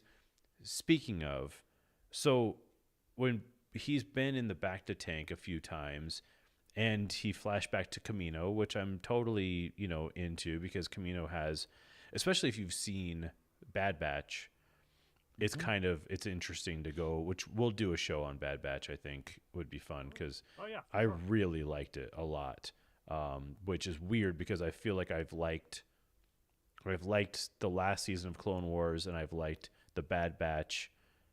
Mandalorian's still at the top, but then it's probably like Bad Batch, Clone Wars, and then everything else live action, in a way. Yeah, Just because I think that they're just there's something richer and deeper about the Star Wars animated world, which at first I didn't like at all. I was like not into it. I was like, I don't want to watch animated stuff. Yeah. Yeah. So Not many people watched the Clone Wars early on. Yeah.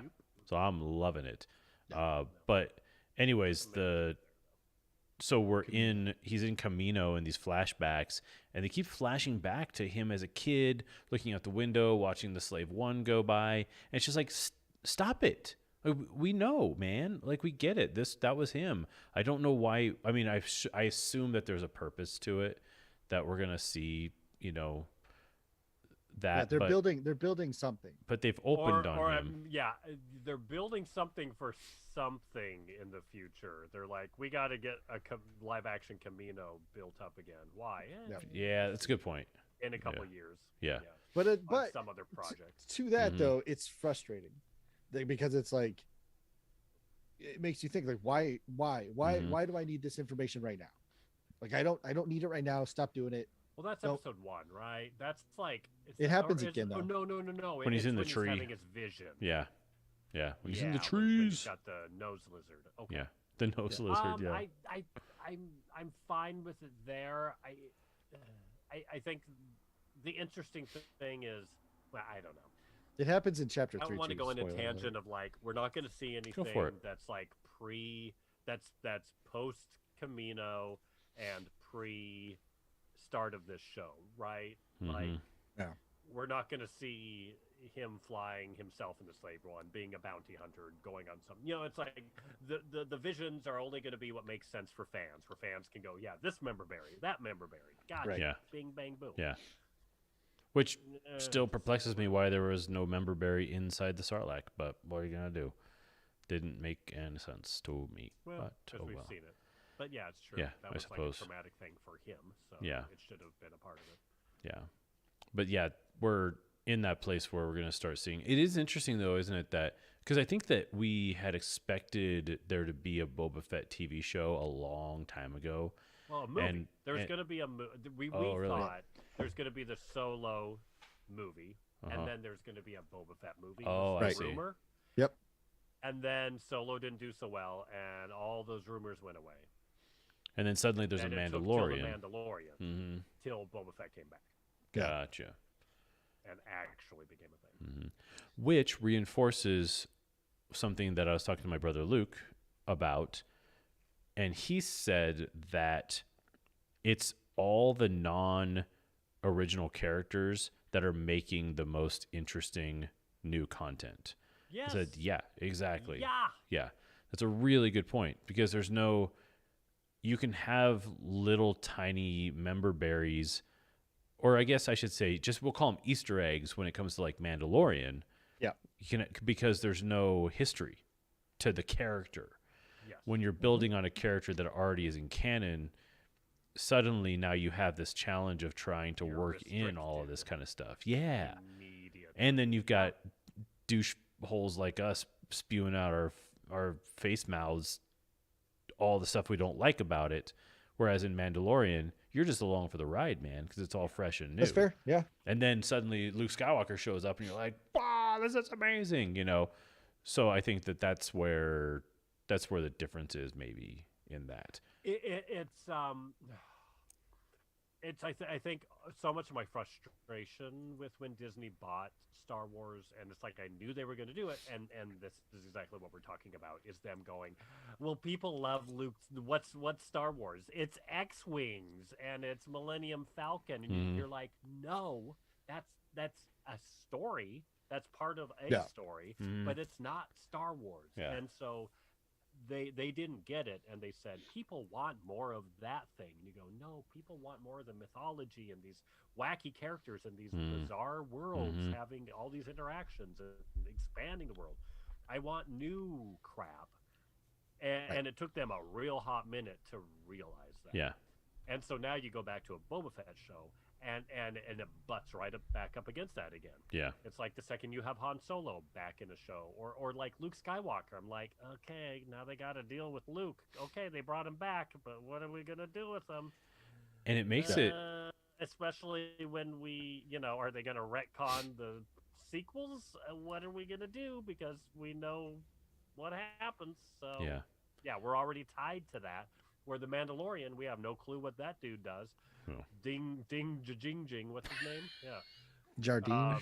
Dinjarin. Ding dong, ding dong. Yeah.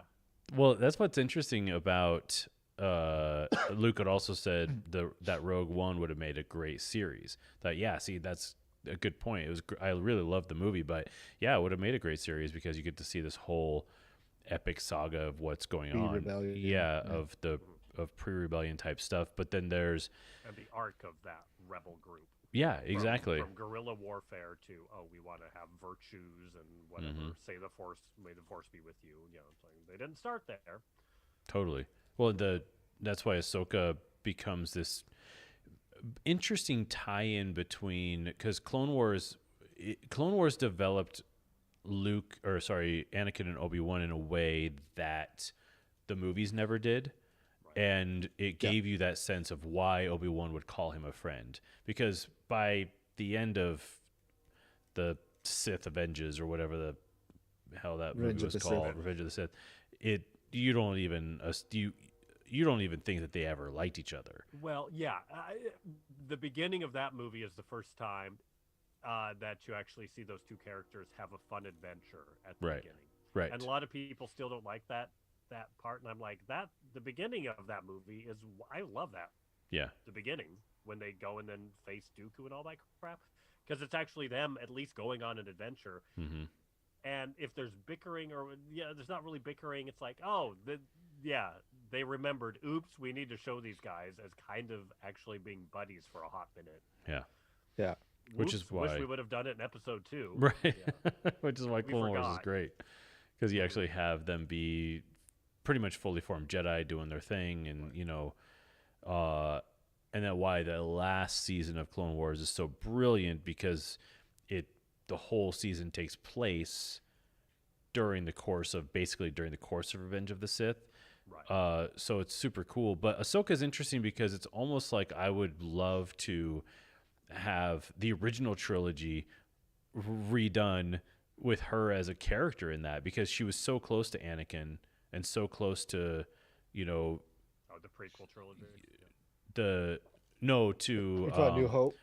To A New Hope, yeah, like that kind of stuff. Because she's such an interesting character. It also does beg the question: how did Obi-Wan get so old? But that was age-wise. Alec Guinness probably wasn't that far off in age. That's People just look younger and hotter now. Actors back then versus actors today. That's true. Like actors today that know how to be creepy vampires that never age. Yeah. Paul Rudd didn't exist 40 years ago. Neither did Brad Pitt. Yeah. None of these people. Brad Pitt's like almost 60 or something. Jennifer Aniston. Yeah. Does not exist. Did you see that interesting fun fact that two of the girls from the new from Sex and the City, they've got the new series come out. Well, the whoever is Sarah Jessica Parker and whatever, Cynthia Nixon or whatever, are the same age as Estelle Getty and Betty White were in that. That's bonkers. Like the idea that Golden Girls then, as the Golden Girls, are the actual same age as the girls in Sex and the City. Yep. Mm-hmm. Yeah. That's how different it is to be a human being right now. And how different our perception of what women are, what it looks like and feels like to be in society now is that's the difference, man. Yeah, they were in their mid-50s in Golden Girls. You're knitting and you have white hair. Leave us alone. Yeah. Get out of here. Yeah, and you're 55. 55 is 15 years from now for us, and that's That's blown my insane mind. to think that that's how old the Golden Girls were when they were making Golden Girls. Yeah, What? yeah. But But- yeah, Estelle Getty was super. Well, Estelle Getty was the youngest of the group in the first. Yeah, I think she Wow. and who is Blanche? Who played Blanche? Rue McClanahan. Yeah, she and I Rue mean, I can't McClanahan. remember. They were the same age. Just in head that the up on the show. Google machine. Yeah. Don't worry about it. Yeah, Oh Uh, no, I love the Golden Girls. yeah, you do. So I Crap want was to. Great. Okay, sorry. No. So Star Wars. So it's this. So this Stay is. on target. Stay on Yeah. target.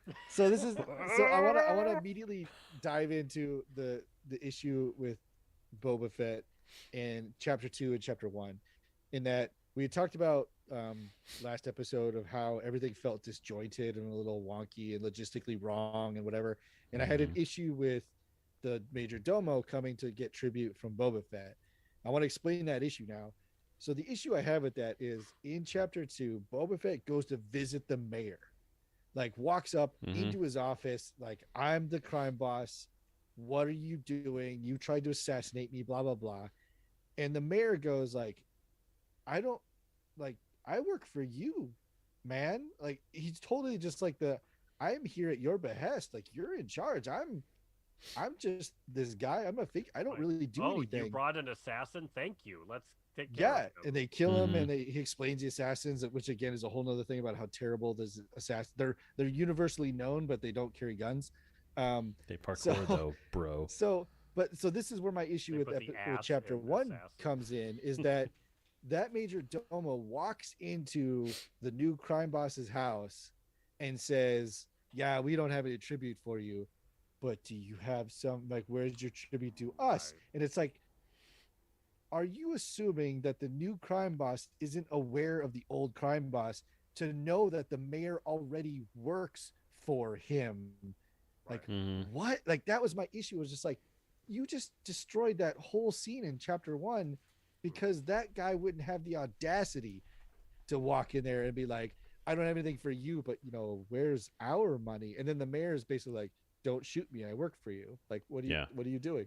Right. And it's just like, I don't think it's smart enough to set up the Major Domo as like being like a double agent, third party type of thing. I don't think that's a thing. And I have seen Chapter 3.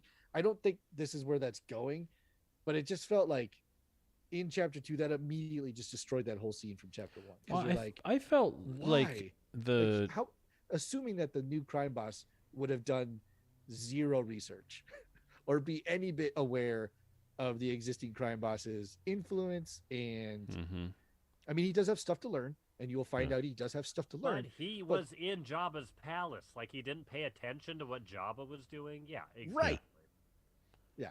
I think that though I was reading the mayor, even though he's speaking through a translator that was coming out as a British actor's voice. Yeah, that's fine. I was I'm okay with reading the inflection as him being a backpedaling wiener, where he was like, "What are you talking about? Here he we is. Didn't, No, we didn't I mean to didn't do do that. that." Yeah, this is I work for you. Kill the assassin. He didn't kill you.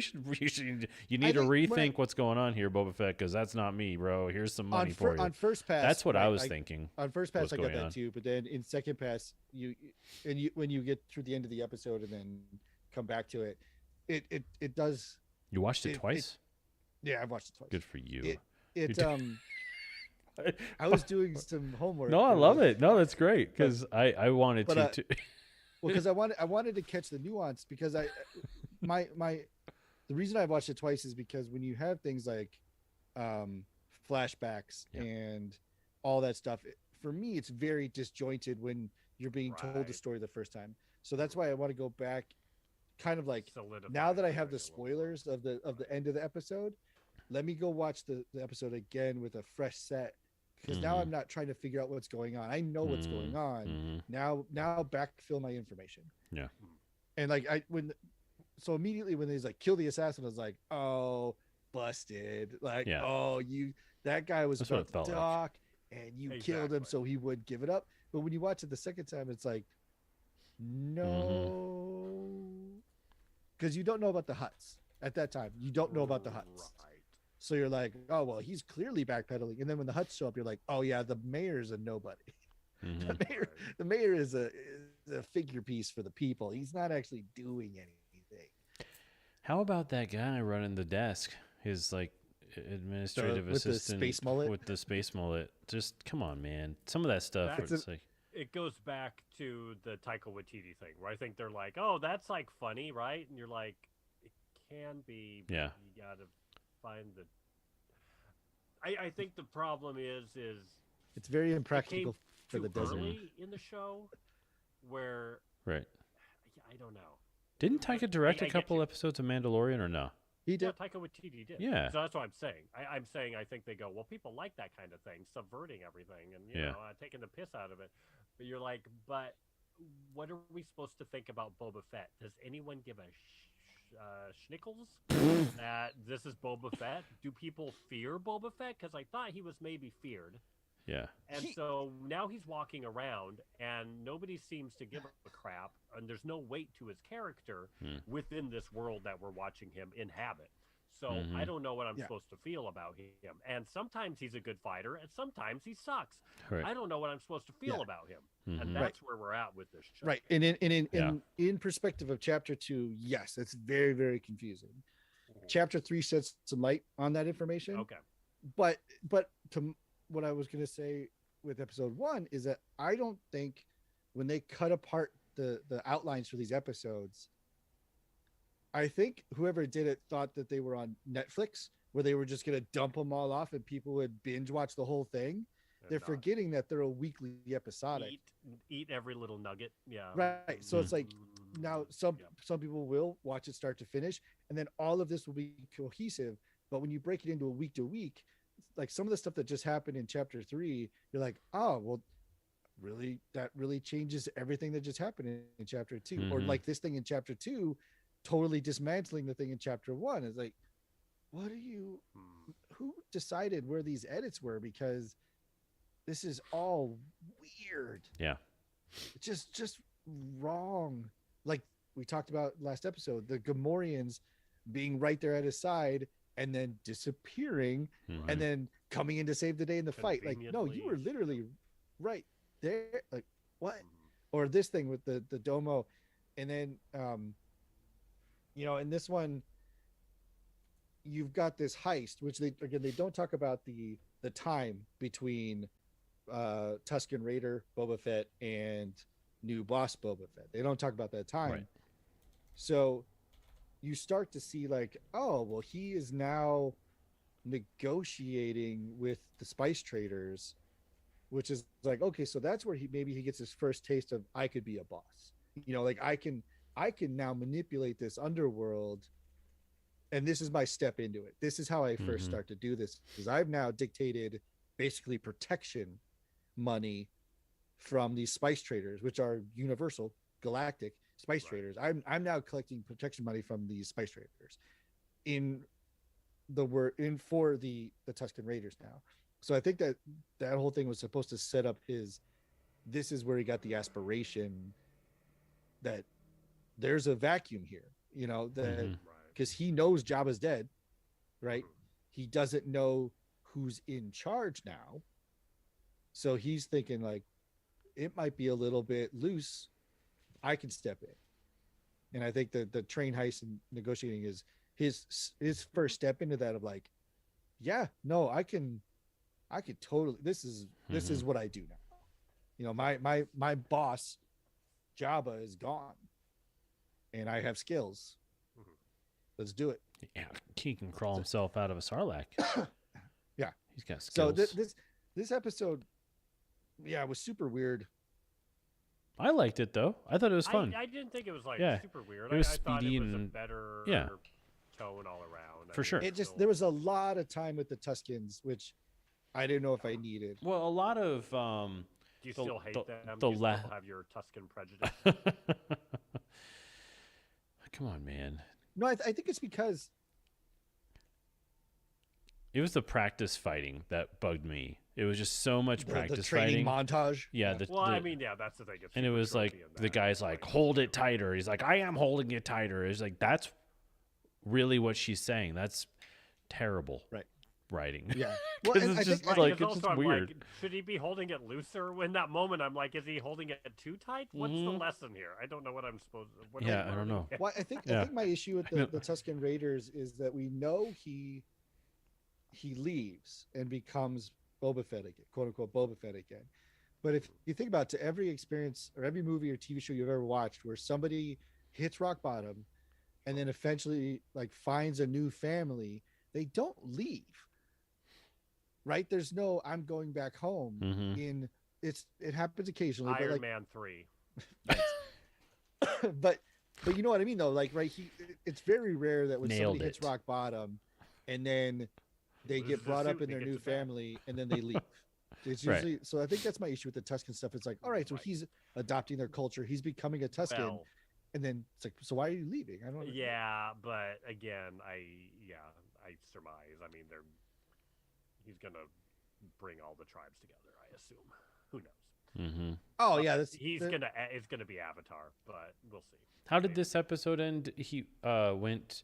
Is it just at the end of the train and they got the water and they all cheer because they got water popping out of the side of the train? Fade to black. Is that what they do on this one? Right, because he has a conversation with the that's in there with the yeah, bad it's about guys. there. Towards the end. yeah, and then they pop the top off the thing, but he doesn't ride off on a No, he a doesn't bantha or really anything in this one, right? Yeah, okay, good. Because it's just rides off in a double sunset. yeah, because it does start to smush a little bit together in a way, but he gets his new clothes, right? Yep, He Emperor's gets new his clothes. his Yeah. garb That's and what his happened. That's how it His ends. weapon. Got it. He goes and he carves his weapon. And you go, and he walks Mhm. out and he puts his hood up, and they're all like, "Cool, dude." Yeah. And they do Drinking this, and I was sea- like, their I don't sea know water. if this feels Star Warsy. Yeah. You need to do the like, hang It's loose, Maori. okay? It's fine. It's cool because it's Taika. Yeah. But it's funny because when I was watching the scene where they're putting the blades on the end of his Oh, gaffy they're stick, welding. and then he puts it into the fire, and I was like, anyone who's watched Forged in Fire would know that he needs to quench that. So clearly he didn't. So that's not a hard blade. That's Even not gonna be that, sharp. but they're just I like, also let love me it- stick the spike on a rod and Yeah. then put some stuff on it, And a little bit of glue. fire, and now they're bonded. Yeah, they put some glue on there. Yeah, or he starts out with a stick that's like 8 feet long, and they only use about 2 feet of it. Yeah. It was just a lot of, because you could infer from the stick that he brought that there was the thing. You could have shaved off about 4 minutes by him just emerging with his robes, and they're like, here, we carved this stick for you. That would Yeah. have been totally fine for me to have a little ceremonial stick handling. There was a lot of unnecessary montage. There's a little chubbies, a little bit of fat. Did you get a little chubby? Words, yeah, well, forging You gets say me. that when you're editing. Oh, too many chubbies. I got cut. That's Yeah, how I chop give notes to some chubbies Brian. out. I give him the chubby notes, like how many chubbies we need to chop off this one. Bro, you got 4 chubbies happening. Figure Bro, it out. at 24 seconds, way too chubby. I'll let you have 1 chubby on this. Yeah. And one chubby only. But overall, fun episode. I did enjoy it a lot. The train heist bit was pretty enjoyable, but yeah, lots of dead banthas and lots of dead Tuscans too. It doesn't seem like they're real expendable in this show. Yeah, If they don't have again, a I think face, I they can just mentioned run them over. Last episode, I'm like, how many are in this tribe? Because Yeah. I never got a sense that there were too many of them, Mm-hmm. and we're going. We'll even through 'em, talk and about how somehow- the tribes have dispersed, but they've maintained like a small, almost like a secrecy Mhm. of their specific tribe. So yeah, you have to then infer that it's like 30. Well, they're the ones or that wear less. the black stuff, Yeah. as opposed to other tribes. Like they visually distinguish them, and so he's taken to that. He's sold off or whatever happens to that specific tribe, and you don't feel like it's very big, yet. Yeah. They've had like 30 of them die, and there still seems to be all the same amount Mhm. as moment 1 when we first see them. Yeah. they're just rabbits. Well, and you can't tell. So during the heist scene though, the spice trader cartel looked very similar to the Tuscan Raiders. during that whole heist scene. Oh, So sure. I kept on not understanding who was getting knocked off the train and who was dying and who wasn't, because they had the the robes, metal face with like stuff sticking out. So it was just sort of an interesting like from visually. afar. Yeah, very hard to distinguish Dark what was going on. robes. Yeah, yeah, it was interesting, but it just felt very Mandalorian in that respect too, where it was sort of like hatches popping up and people getting pulled. It's just like, it's just all the same stuff, man. Like, Yeah. let's, I get it though. Fun show, really like it. Again, we're picking at it, but I feel like there's some bigger world stuff to do with it than, because it's starting to feel claustrophobic. I'll tell you that already. All this, it's And just there's an all Obi-Wan Tatooine show all day coming down the. to exist and it's on like, we're gonna get Tatooine. more Tatooine. Oh, yeah. I hope this dude goes off world in like minute 20. Yeah, because Yeah. I'm tired of the desert right now. Yeah. Yeah, it's gonna be a lot. Way too much Tatooine. Yeah, it's like Disney. You didn't learn your lesson, did you? You thought you did, but Yeah. you didn't. You actually don't know why the Mandalorian worked. Yeah. Oh, it's one hell of an easy set though. You just Right. Yeah, cheap shoot as hell. outside, throw some green screen up. But when you're in the volume, Yeah. You can do go anything you anywhere. want. They've already proven this with the Mandalorian. And the Mandalorian went everywhere, and that was Yeah. cool. The thing about the Mandalorian that was so cool was taking all those old Ralph McQuarrie concepts and bringing them into real life that would have never gotten life breathed into them. And so a lot of sets were his ideas from Dagobah, but they put it on an ice planet or whatever. It's cool, man. Right. This one is just like, it's because we're not, maybe that's why we're getting flashbacks to Camino, because they're just tired of showing You the need desert or something something, else. Yeah. Variety. Yeah. So I've got the YouTube chat just popped up. Oh yeah. We had some visitors. General Kratos. Is Kratos yeah. the guy from God of War? Yeah. Oh, he says all hail Lucifer. Yeah. And then someone who is definitely a bot just said var.ong. Dude, if I want us to get big enough to have bots and spammers, are you kidding me? This is Wonderful. great. This Yeah, is this is making me great. feel Step wanted. forward. It's hilarious. Yeah. But keep now there's only going. 2 people watching. I'm assuming it's me and Luke. Yeah, Hi, Luke. probably. Hi, Luke. Yeah, no. I'm trying to talk about this episode as a standalone is hard again because my issue was all the logistics of like, why are they being shot? What the heck? They just let the train, like, just all that stuff. And you're like, meh. But knowing that there's a bigger picture coming, at the time of watching it, I think actually Andrea just kind of looked at me and she said, I might be done.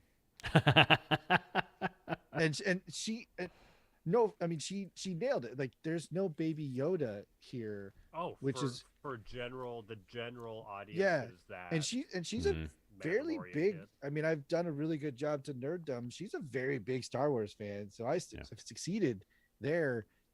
But this one, like I said, is it's too much into the minutia of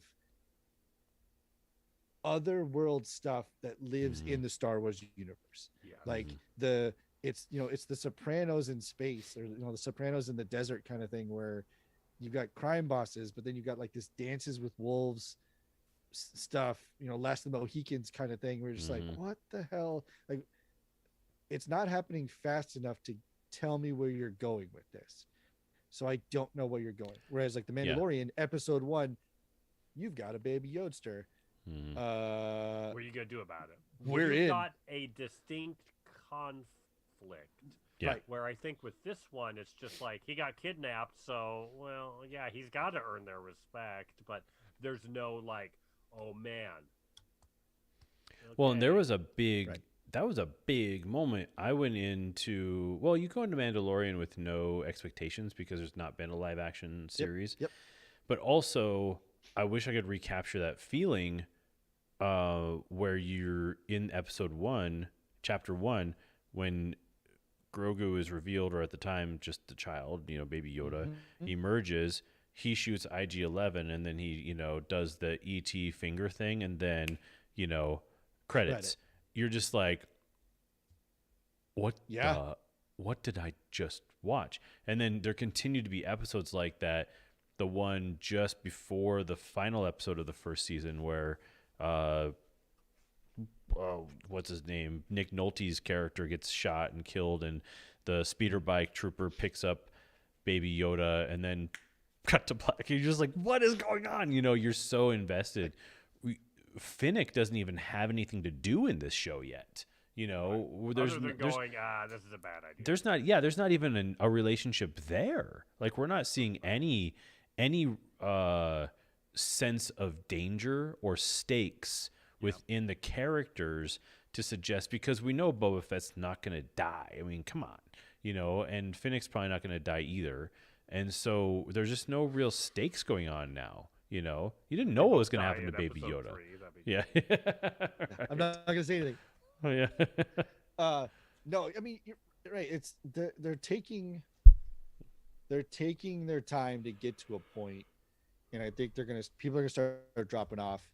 But also, if you're gonna take this much time, it better be big. Yeah. Make it worth Like it. if it's just Make it a rain. war between the Hutts and the tribes of Tatooine, Mm-hmm. Book of Boba Fett, just go ahead and close that book, Mhm. set it back on the shelf. Like, you tried. Because we've you learned tried trade real disputes hard. are not interesting at all. Yeah. People don't Like I want to say, watch it. There's some stuff that happens, and I can't wait to talk about chapter 3 because it's real good. And that's why it passed my 3-episode check, because episode 3 does some great stuff. So that'll be a fun one to talk about. But these first 2 are like, they're on the edge of almost boring. Mm-hmm. I mean, the train, that's the highlight of the episode, right? Is the train heist. Yeah. Everything else is just kind of like, all right. Well, I gotta say though, and we won't. Well, I don't know, earmuffs, Eric, because I watched episode 3 also. I don't care. I was literally texting and Instagramming during episode 3, and I didn't care. That's how bored I What? was in that episode. No. Yeah. Oh man. Well, that's not spoilers. That's just Yeah. So the spoilers are one of you really enjoyed it, one of you didn't. Okay. Yeah, and it's not that it wasn't enjoyable. It became background noise, which I thought is you were sort gonna of tell me that they killed Splang Belongo. no. Splang Splongo died. Yeah, I hope you weren't too attached to Splang, because he dead, or she dead, or they dead. I don't know what his pronouns were. Low Yeah. Longo. Yeah, Hashtag. but Team Well, that- Topugliani comes back, so So the we're in good shape. what are we gonna call it? Like, do we call it Tuscan time and current time, just to Mhm. differentiate these Sure. two timelines? Yeah, Live down. So the current time, good old pterodactyl time. yes, when he meets the Hutts, the twins, That Trachodiculus. that's that's interesting stuff, because the twins are I think they're in Rebels. They're in one of the animated ever so briefly. Yeah, I'm trying to remember if early Clone Wars has a bunch of huts. Yeah. Well, then there's also the Hutt that gets arrested and then freed, that deals with Yeah. Ahsoka, and then comes back much later, with like a That's Rancor the, episode. But so the twins and the Hutts coming in on the because they're on the litter, which is a weird word for the chairs that carry people in. There's no but way those dudes were carrying Yeah, right. all that weight. I know. Yeah, it was yeah. cute, But then they've got Yeah. they introduce this like a Wookiee enforcer, oh yes, let's talk about the Wookiee. which is from the comic books, Yeah, I think that and is. his now I name remember. is like 50 Ks and 25 Rs and a Stan in there somewhere. Like, "Grr, Stan. It's a great character and plays a bigger role in stuff upcoming, but it's such an interesting introduction to another ancillary character. Like, all right, I'm curious now, Mm-hmm. Right. because this Wookiee works for the Hutts. Like, Mm-hmm. how? Wait a minute. Yeah, Like, how does that? Because that feels because he was a out of bounty character. hunter, right, in previous Yeah, life. yeah. So Yeah, that yeah. was how we know him he's a bounty hunter. Yeah. Because Finnick seemed to know who he was. absolutely. She called him by name, and so it was clear that she knew who he was. I don't know. I couldn't tell if Boba knew who he was or not, or if he didn't care or whatever. But cool looking character, cool looking Wookiee. The best one we've seen probably besides Chewie. Oh, yeah, like let's take a Wookiee and make him look like he's in Dungeons and Dragons. You're like, all right, Right.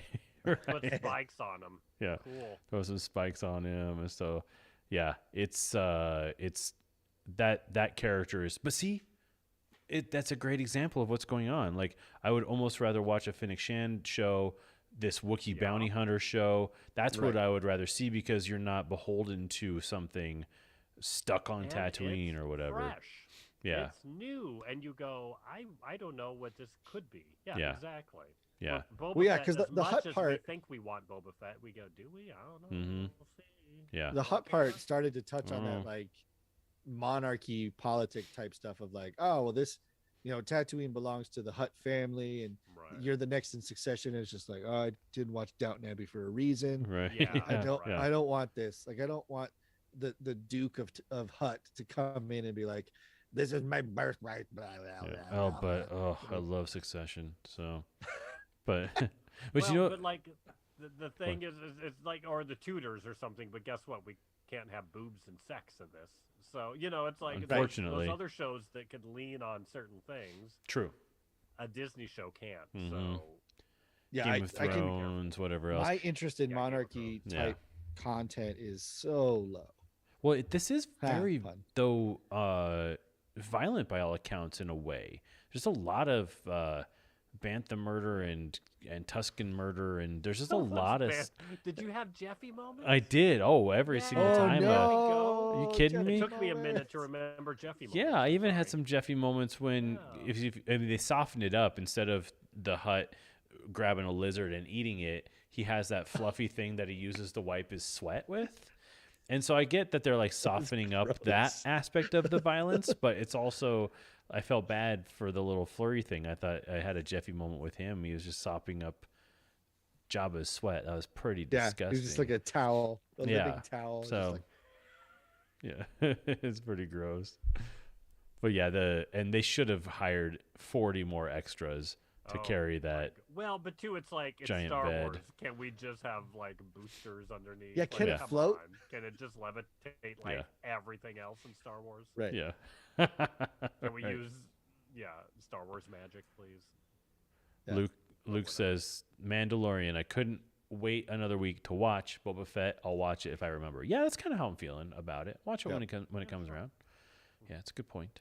Well, it's almost. I would almost argue to wait a couple of weeks and get a Right. couple of them Get built some up. Minutia. They don't stand alone in a way that are super strong. Inertia. Yeah, Yeah. no, the Mandalorian. You could go and just watch like episode 3 of the Mandalorian. And Just I add a do. context. Just go watch it. You're good to go. This Mhm. one, right? I think.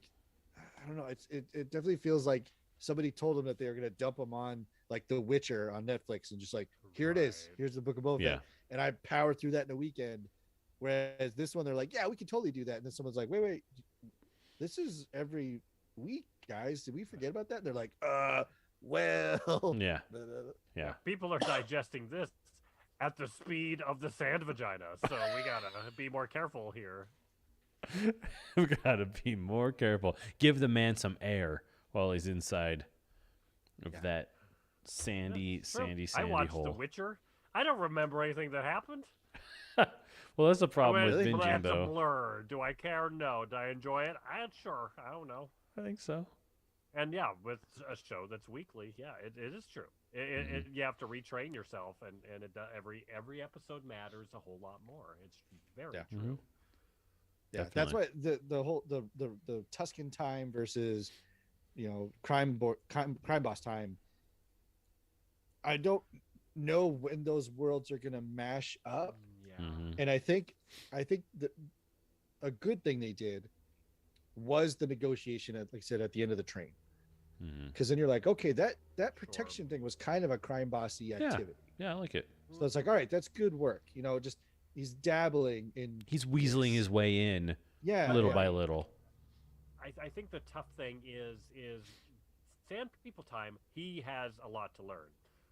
Yeah. Present time, quote unquote, he's got a lot to learn. Right, Like, right, yeah. So we're bouncing back and forth between him being out of his element and then being out of his element. And That's a you're good point. going, Yeah, no, for sure. now if you see him as this, it's like uh, someone else that they've done this with is Darth Maul.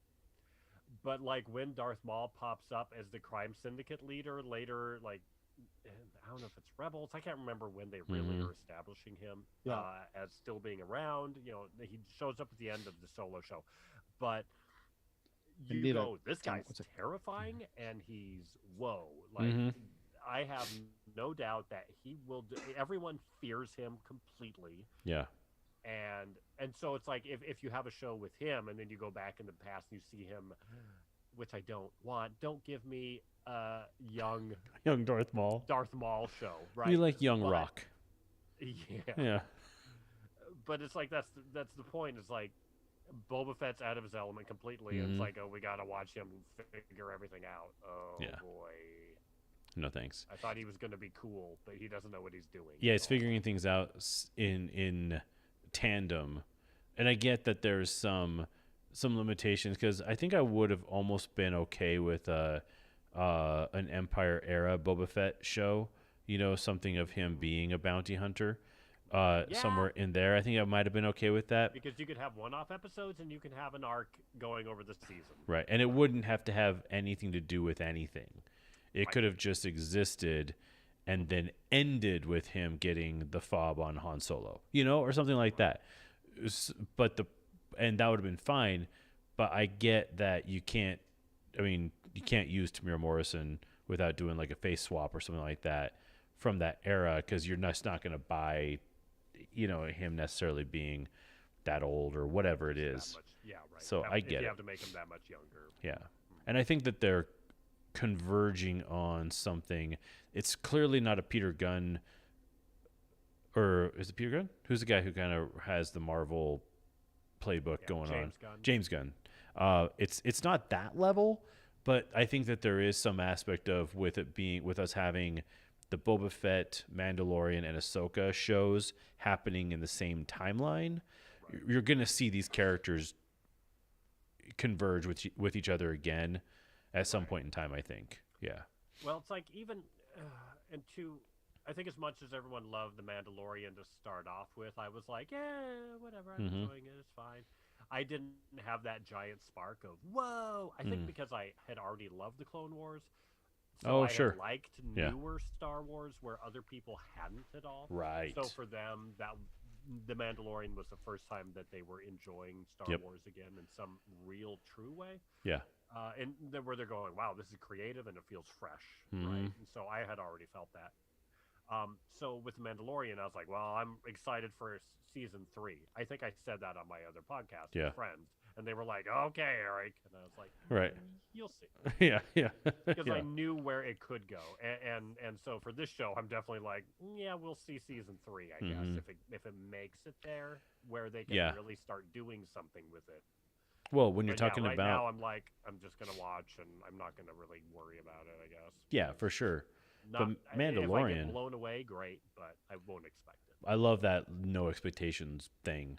But if you're talking about Mandalorian season 3, oh yeah, that's gonna be, I think, the best season yet if it captures the Clone Wars feel, because so much dealt with Mandalore and all that kind of stuff, which has a feeling that's where we're going with it, with the Darksaber and all that kind of stuff, could potentially be the best season yet, which I think would be great. Because even though we don't have the Grogu character anymore, at least, present as the reason for being, I think that not having that character be something that the show had to protect is a good thing. Yeah, because you kind of had to say goodbye. I remember you when we're talking about Mandalorian. You're like, boy, every week it's the kids in danger, and then we get out of it. Yeah. For a minute there, it gets like real tired. Yeah, it was kids in danger. Mando's fixing the ship, and so we're definitely got a little exhausting after a while there. So, but yeah, any parting thoughts about Chapter 2, Book of Boba Fett, before we call it a night or day, whatever time of the day you're listening to this is just fine by us. It's fine. It's no judgment. No judgment. We don't have any pants on. It's on the line. It's got. This is the episode I think that you're gonna see a fall off in viewership, and then people getting into episode 3. I think they're gonna have to start to tighten up Raider time and current time, and start making those smash together a lot more, or people are just gonna be like, I don't want to try to watch 2 shows at once. Yeah. I don't understand. Yeah, what we're that's a good doing point. I agree. It does feel like 2 shows in the same, 2 different times with the same problem, and that's kind of obnoxious, for sure. Yeah, it's like if speaking real quickly to The Witcher, like how that first season like plays with time. It's all over the place, and you're like, no more of that. Yeah, Let's be it's a done little with much, that. Yeah. right? For sure. Right. Yeah, it's Just definitely. move in a linear way forward. I would never not watch the show, but if this was anything other than Star Wars, after 2 episodes, it's on the bubble for sure. Yeah, absolutely. It's on that 3-episode bubble right now for me. So get it together. I think the answer, honestly, the answer to the whole situation is more parkour. Just give us more parkour. Yeah, oh, of course, duh. That'll fix everything. And stealthy assassins that are boring and suck. That are clear. Yeah, definitely. They were all on the Death Star when it got blown up. That's what happened. All right, yeah. They're having their Let's hope. awesome bounty hunter meeting at Deck 7, room 555, which is right next to the intake port. Room 1138 or whatever. Yeah. Oh, Well, thanks for for listening THX. to all of our people. We appreciate you very much. Thanks, Luke, for chiming in. Sarah chimed in on Facebook. Huck thinks there needs to be more dance numbers in Return of the Jedi. So we'll get on that. And thanks to General Kratos for your All Hail Lucifer. The I 3 guess. tridents. Yeah, 3 tridents along with it. Emoji, strong emoji game. Must be on mobile. Well, thanks. Because it's an effort to We are listen each to one live on mobile. part of a trident. Yeah, yeah, it's true. We are. The 3 of us. maybe. We're the three Trident podcast. What was our podcast going to be called? Ours? The Dirt Bikers? No. I forget Oh, what it was. sand bikers? Sand What was Bikers? it? Yeah, I don't remember. no, I We'll have forgot to play already. it back. Sand choppers. Is that Sand what it choppers, something like that. Desert choppers. chopper? Desert choppers. Yeah, Yeah, Desert Chopper. sounds like an Desert 80s. chopper, I think. Yeah. Well, next week we're going to be doing chapter 3. We'll have chapter 3, and we'll be talking about 3 and 4. Yeah, I'm going to be. You're going to hear me fly off If the we handle make it about to some 4, desert yeah. choppers for sure. So I'm excited for you to watch this one, Yeah. Eric, because Episode 3 will be the bubble. Oh, you We'll find you're out. gonna Okay, hate yeah, I remember. it. Yeah, Or love it. or I love don't it. know. Either or. All right, everyone. You Thanks don't for know it's watching. me. And actually, we will have our live stream. We won't have another live stream for 2 weeks. So we're gonna do the live stream once every 2 Deal with weeks, it. and we'll have a new episode though of the podcast coming up once every week. All right, everyone. Have a great night.